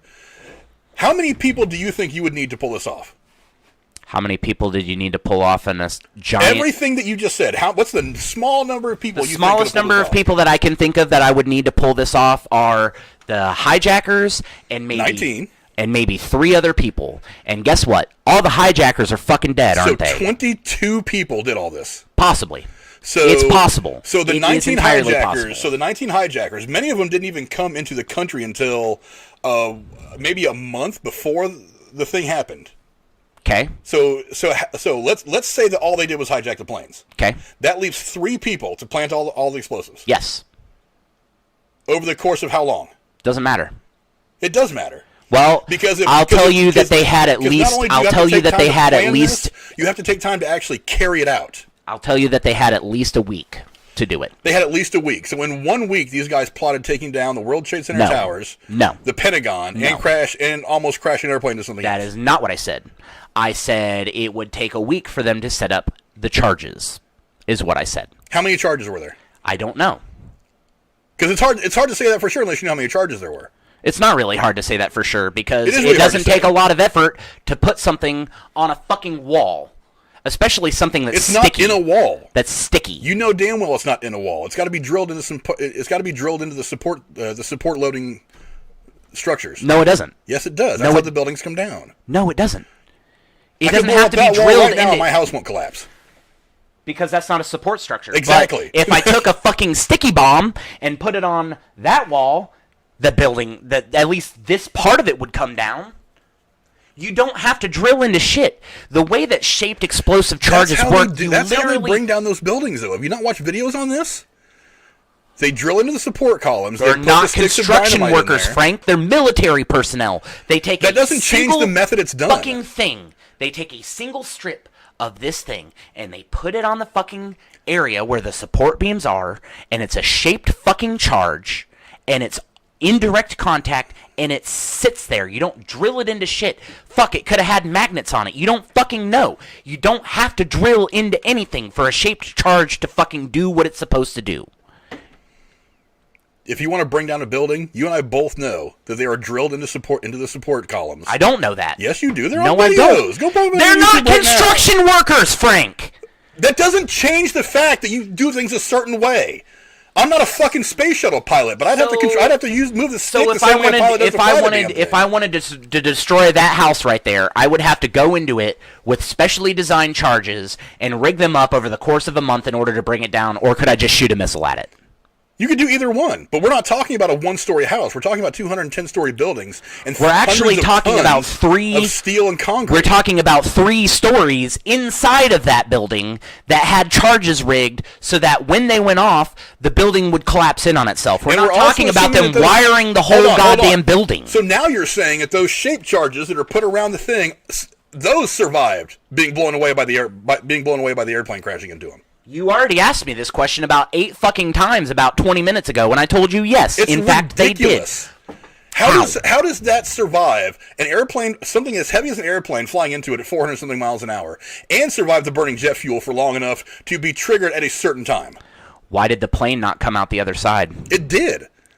They found pieces of fuselage all over fucking. They did. They found over fucking Manhattan. Pieces. Let me throw a car at something and see what comes out the other fucking side. If you throw the fucking car at it going 430 miles an hour, you're not going to find the entire car on the other side either. You and I both fucking know that. You want to sit here and talk to me about physics and how steel and metal work? Tell me you're going to throw a car at a building at 460 miles an hour and it's going to come out the other side in one piece.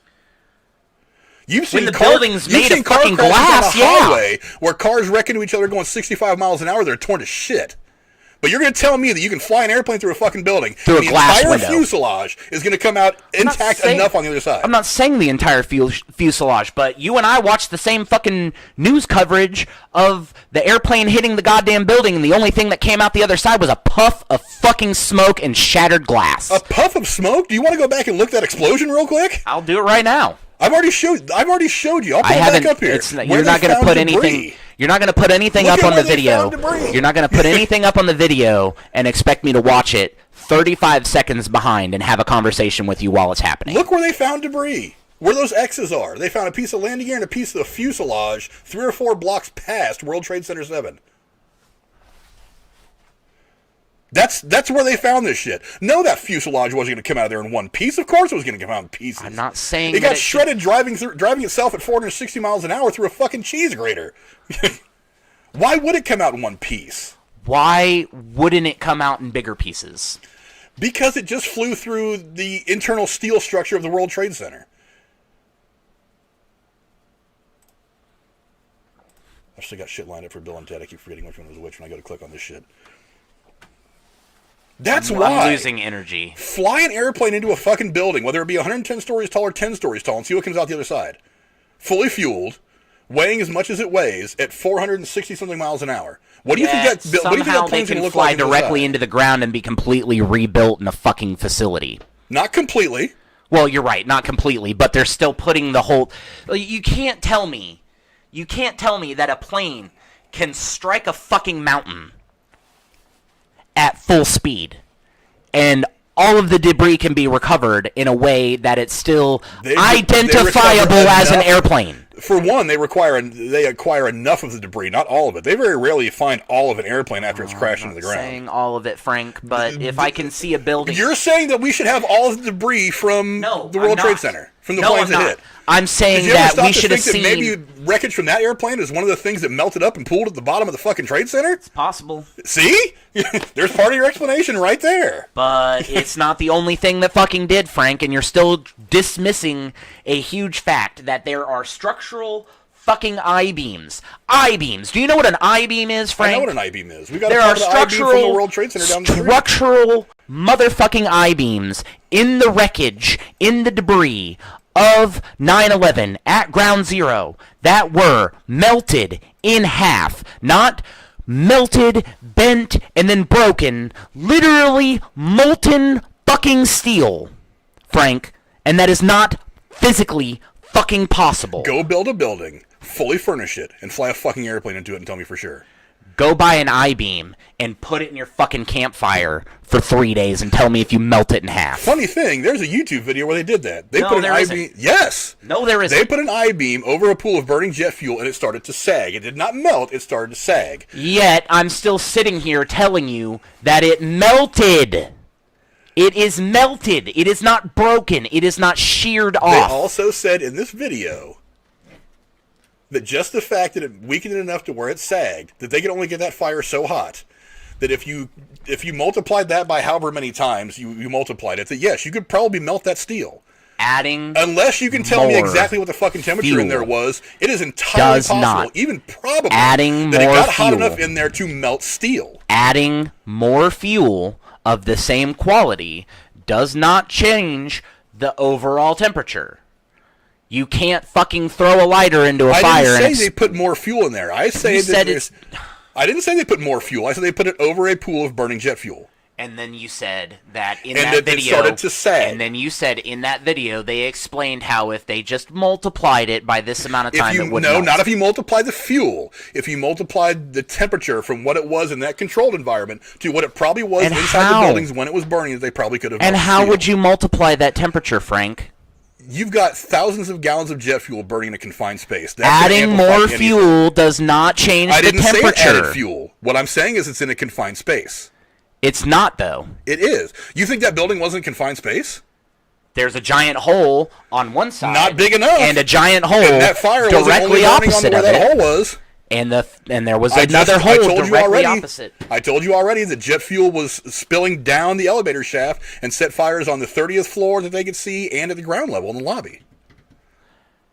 It does so not no, change, that wasn't the only place where the fire was burning. It does not change the fact that no amount of jet fuel of any kind burns hot enough to liquefy steel.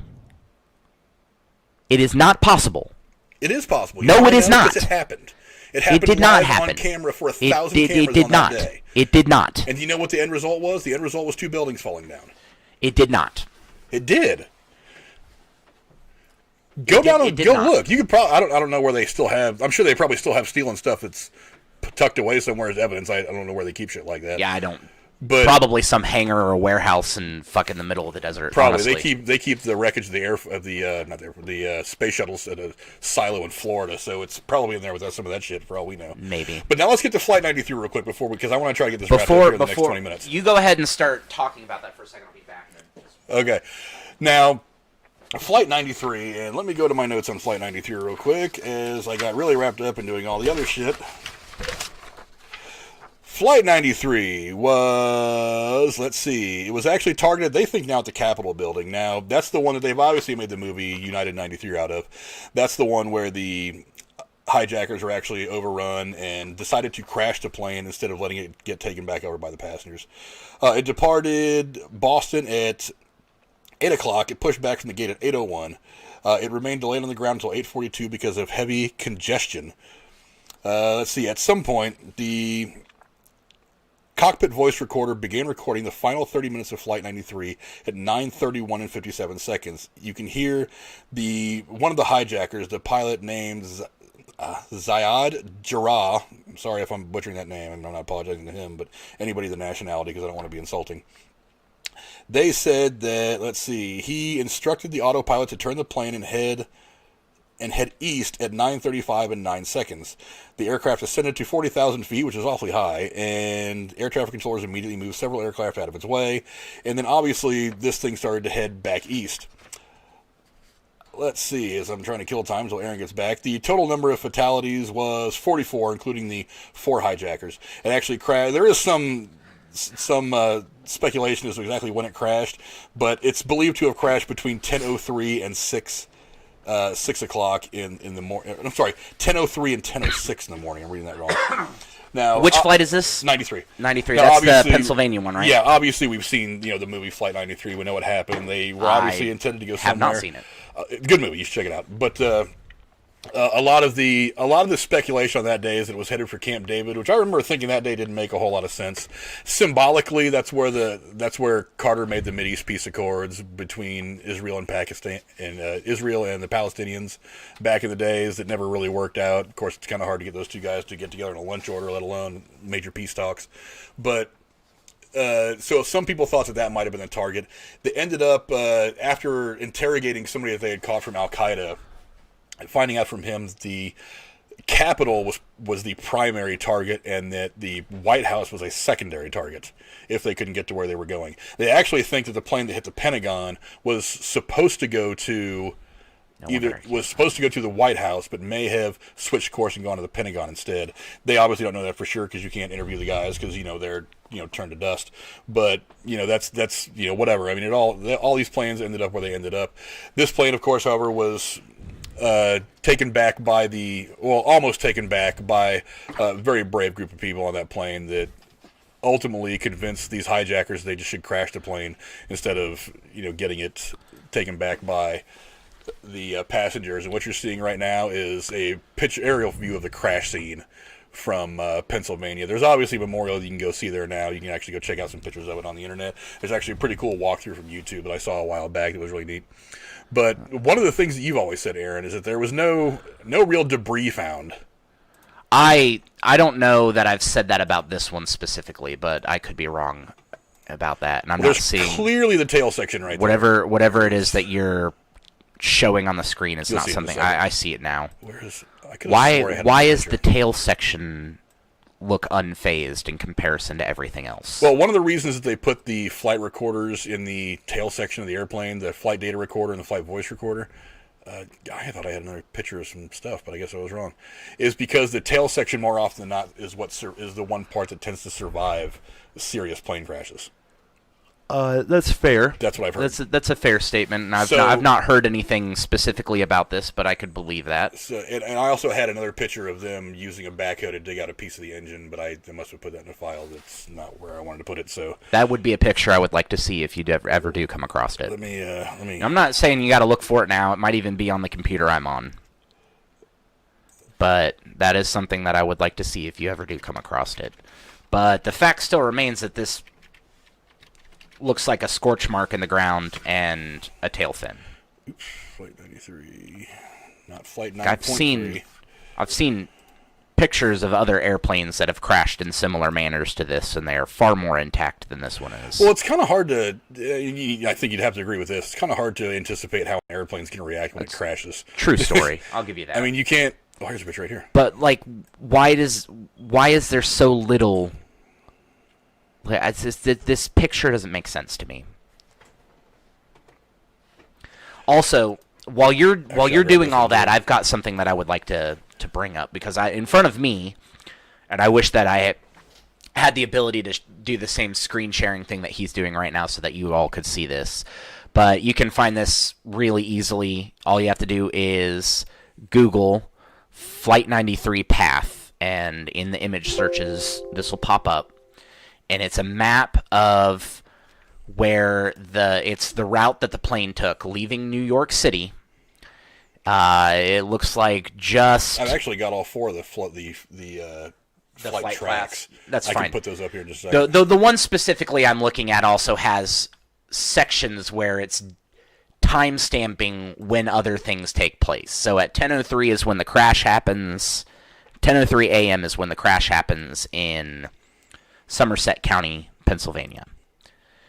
At 8:42 a.m., the flight took off. Flight 11 strikes the North Tower of the World Trade Centers at 8:46 a.m., 4 minutes after this plane took off. At 9:03 a.m., Flight 175 strikes the South Tower at the World Trade Center. So we're 20 minutes in from this airplane taking off. 2 passenger jets have crashed into the World Trade Centers, and at 9:28 a.m. is the probable time of terrorist takeover of this flight, Flight 93. 9:37, Flight Strike 77 strikes the Pentagon at 9:37 a.m. And a full 30 minutes later, the passengers on this airplane took the plane down 30 minutes later.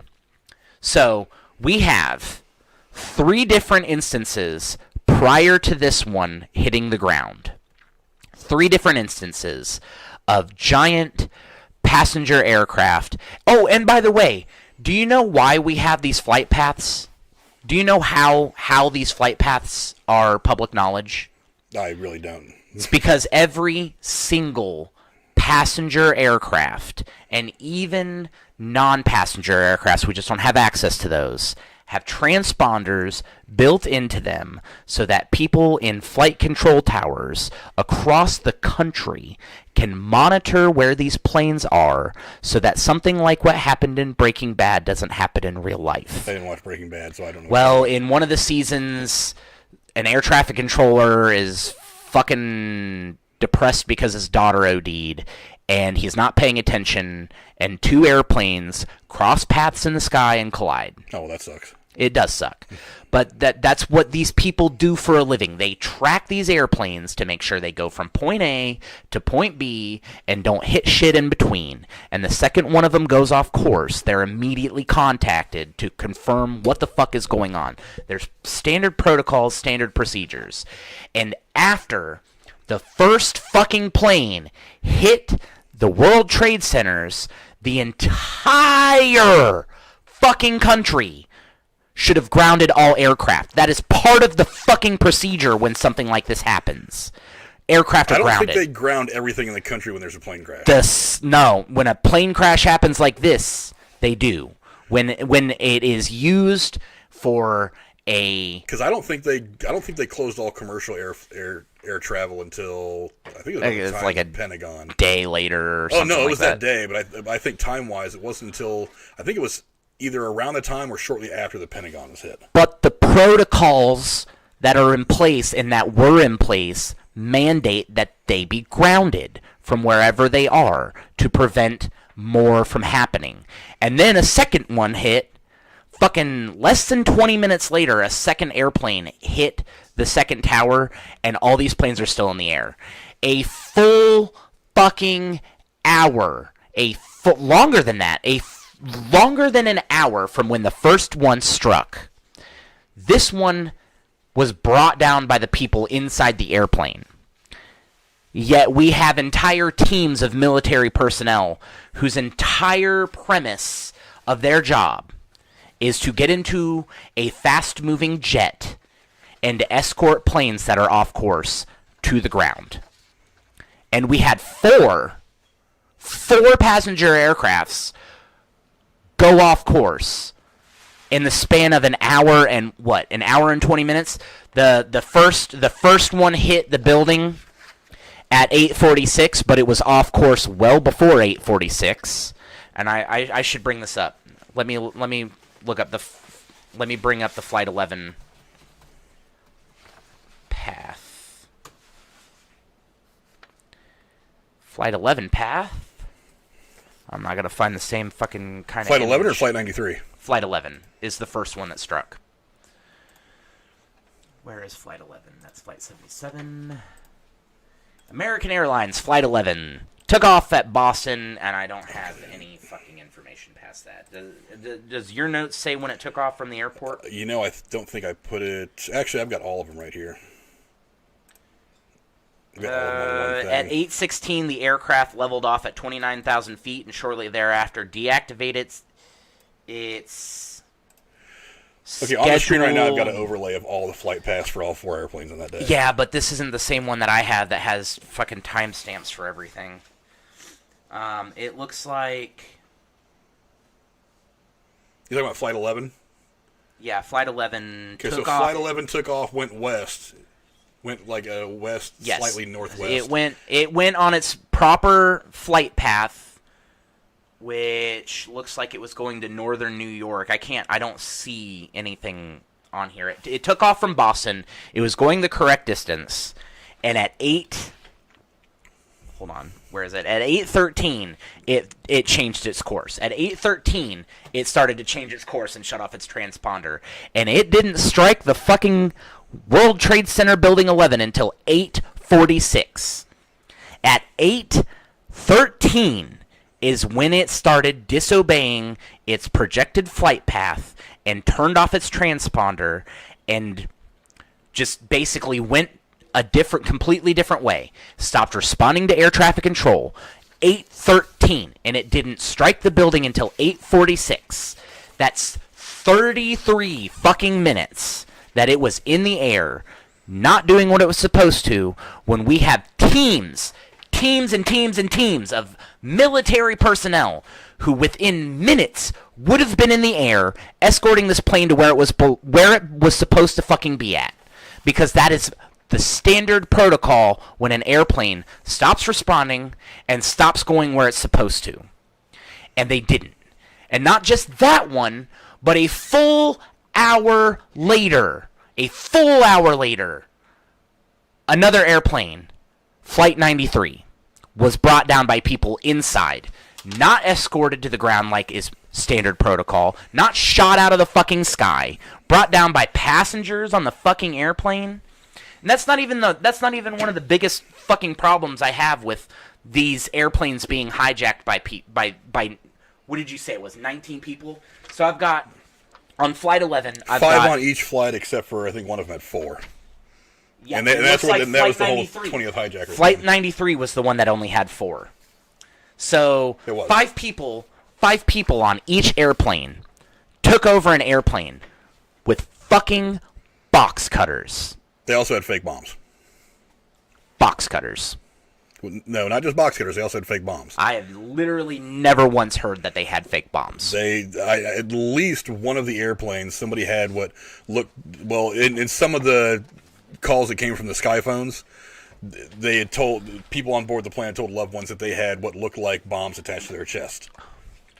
Okay, I don't remember whether they were. I don't remember bombs ever or hearing know, that. I've never once heard that before. So that's new information coming to me, which will be something I'll look into in the future. But as it stands right now, fucking box cutters. Do you know what happens when somebody walks up to me with a box cutter and they're like, "I'm gonna cut you"? I'm going to punch him in the fucking mouth. What happens when 4 people walk up to you with a box cutter and say they're going to cut you? 35 other people get out of their seats and beat the shit out of them. That's what happens. 35 of those people are going to be brave enough to do it. I don't believe It took them that. a half an hour to build up the bravery to attack the fucking guys that had it anyway. I don't believe that fucking happened either. You don't believe that those people No. took control of the plane? I don't believe those people were on the fucking plane, Frank.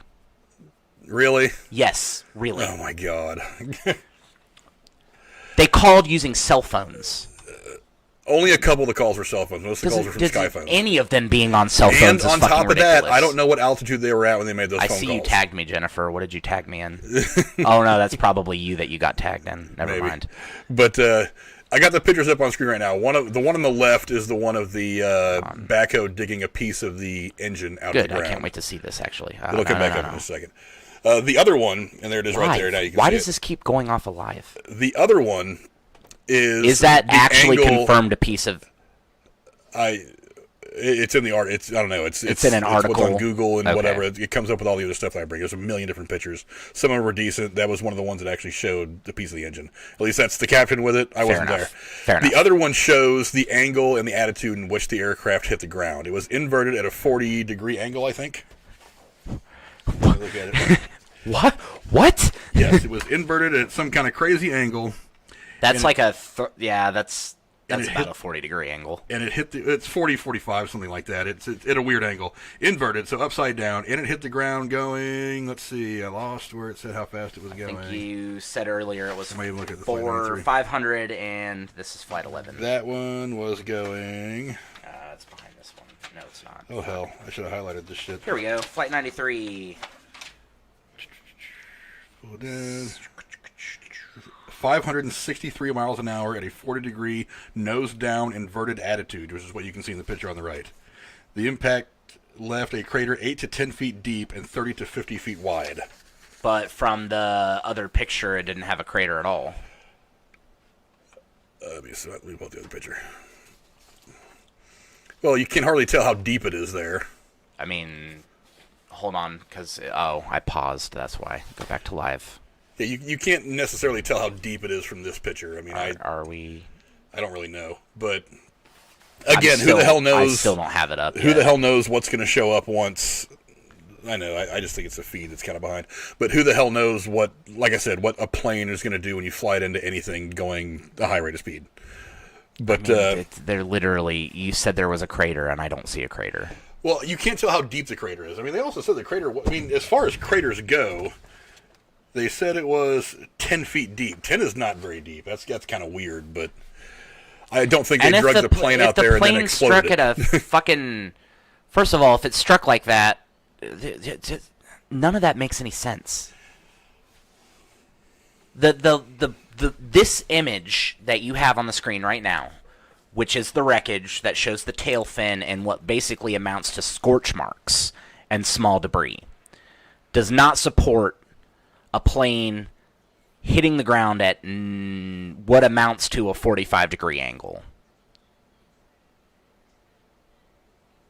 So what do you think it should look like? Well, I don't know how to explain what I would expect it to look like, but it's not this. This doesn't.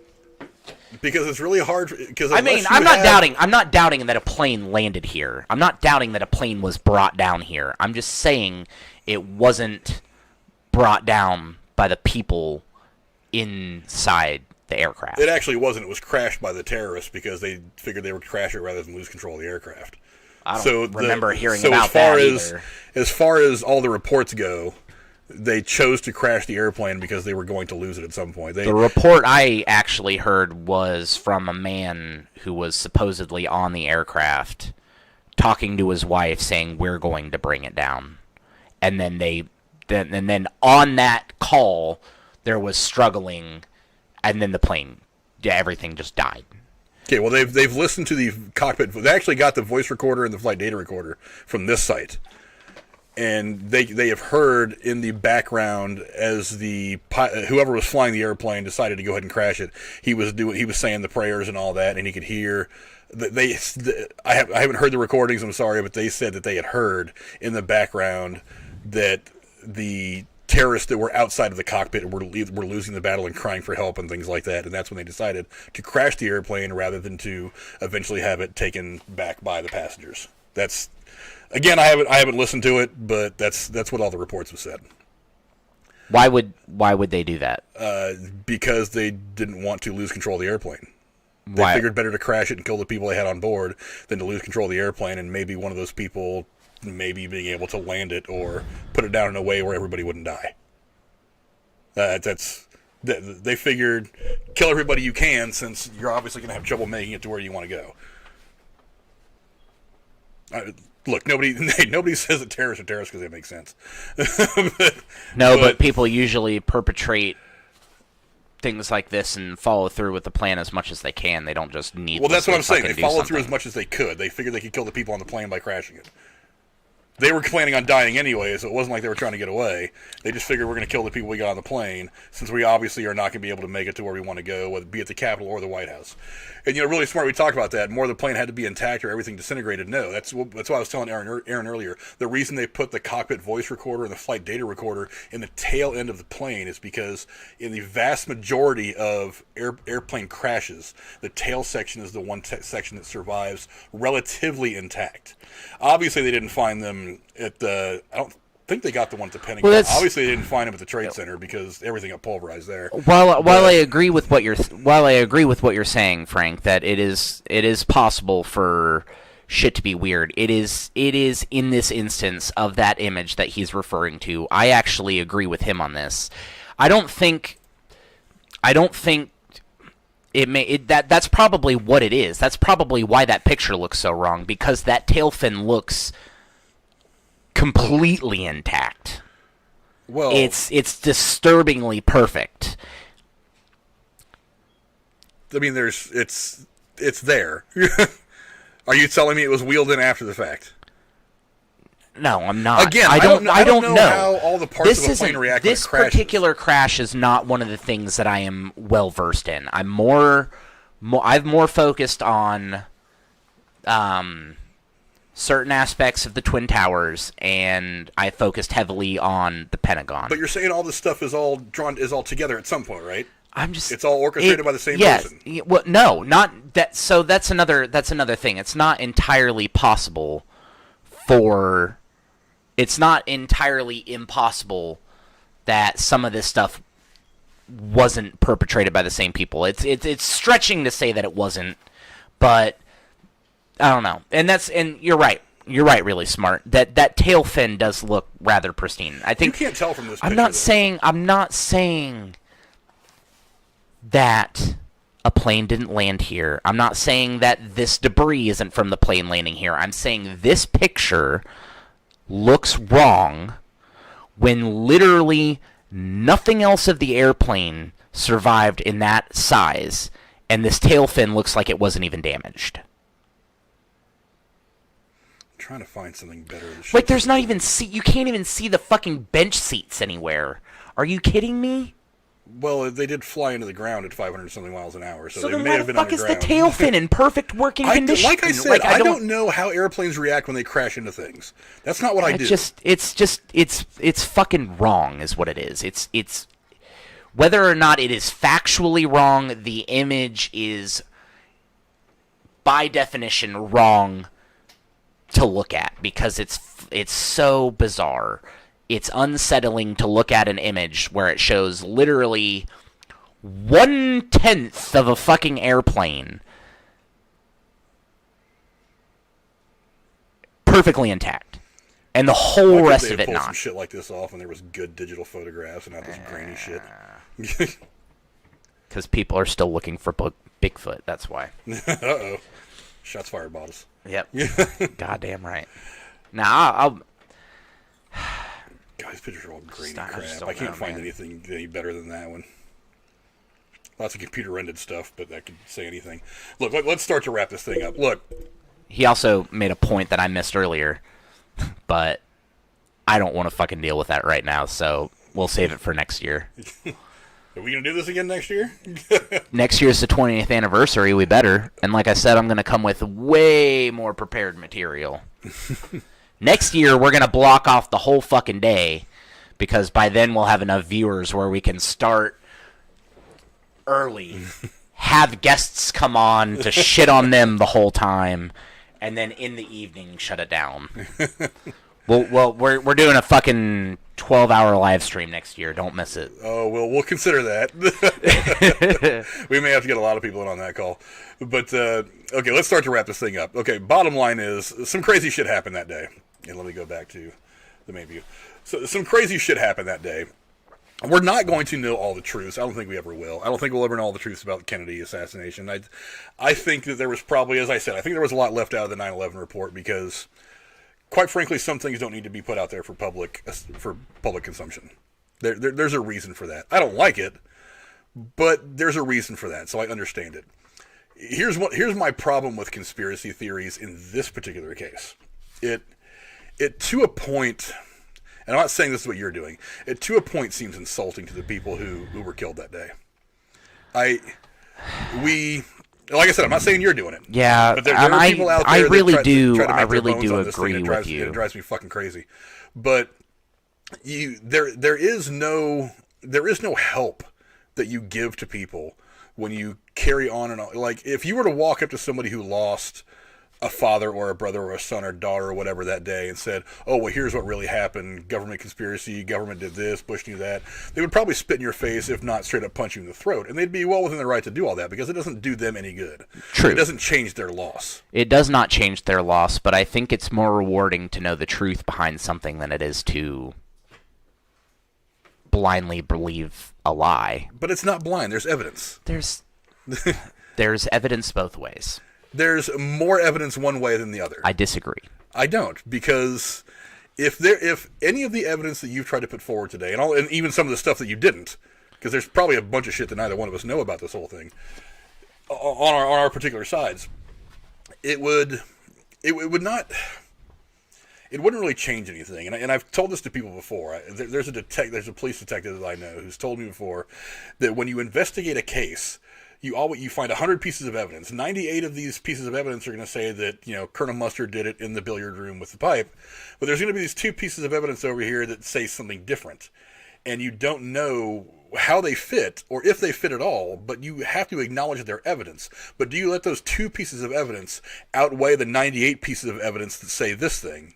If it proves beyond a reasonable doubt that somebody did not commit murder, then yes, you absolutely have to. But if it's the 2 pieces of evidence doesn't against matter. the 98, it doesn't prevent reasonable doubt. Yes, it does. Unless it's really fucking weighty. Like, if that one piece of evidence is a confession from somebody else, that's one thing. But if you're looking at a piece of glass over here that you don't know why it's there, but you can't explain yay or nay in one thing or in one way, direction or another, how do you upend the entire argument you're trying to make when all the evidence that you've collected says one thing? But all the evidence doesn't point to one thing, Frank. If all of the evidence was as conclusive as you are stating it is, you and I would not be sitting here having this conversation. And that's the fact of the matter. Well, no, you and I are sitting here having this conversation because there's a group of people out there, and they've existed since way before you and I were ever born, who can't just accept the fact that some things happen. That's the root of conspiracy theories, and I've talked about this, about Kennedy, about Pearl Harbor, and it's not even just about incidents like this that were hugely national and big deals. It's when things happen in someone's personal life. You don't know how to, not you specifically, but the human brain is not always wired in a way to where it can handle some information in the package that it's given in. You have to build a different shape package, a different size package to kind of fit it all in. But in doing that, you can kind of distort some of the things that are real. It's like, so all these people out there that are trying to say, there might be somebody out there who lost somebody that day that thinks the government's in on it. And it's their right to believe that, but it's because they've not been able to process at a objective level what has happened to them, and they're trying to figure out a way to repackage it to where it works for them. And the way that they go about repackaging that is by saying, oh, the government was in on it, so now I have somebody to blame, as opposed to just these 19 guys got lucky and caught us with our pants down that day, which is much more likely. I don't think that's much more likely. Planes have been hijacked before. I don't think that's much more likely. Planes have been crashed before. Not like this, though. It's yeah, but not, well, you have to admit, you have to read. Not for several hours either. Nothing's ever happened like this. Not for hours. Not either. before, not since. I mean, that's one of the interesting things about this day from an objective perspective, just looking at it. There's so much about this that is interesting to people who are objective. If especially people like me and you who didn't lose anybody that day. We can kind of, as the time has gone on, we can kind of look at things a bit differently than somebody who was, even not just people who lost somebody, but people who were there. Whatever. He pushes a lot of shit smart. Nobody's taking him seriously about his other shit. He's also never said anything about 9/11 conspiracy theory wise, so whatever. But this isn't a Trump He actually thing. Has. He was a conspirator. Don't do a Trump thing. During literally. Like, in the weeks that followed this, he was on record saying, I saw Muslim people on their roofs waving flags and celebrating the Twin Towers being brought down. Well, there's there's video footage of him saying that. There's also video footage of people doing that. Again, video, but anyway, as we move on past that, yes, there is video, like in Palestine. People were cheering and handing out candies in the street. Not in New York City. There were not people on their rooftops in New York City going, woo, the Twin Towers just got hit. That didn't happen. Google it. You Google it. It didn't happen. It's right next to the article about the melting point of steel. But anyway, before we go back into this discussion, it's look, I mean, think what you're going to think about it. I would say don't believe either Aaron or me. Go do your own research. Go look this stuff up. I 100% support you to do your own research. Go buy the 9/11 Commission report. Go look at all these things. But you got to understand, for one, look at the source. I mean, one of the reasons I don't, with all the entertainment stuff we do, one of the reasons I don't run with some silly stories is because they're coming from sources and websites that are shady at best. They're only right 3 times out of 10, so you're not entirely dependable. So go do your own research. Anyway, I want to thank everybody that watched. We had our best viewership. Our second best viewership ever at one point.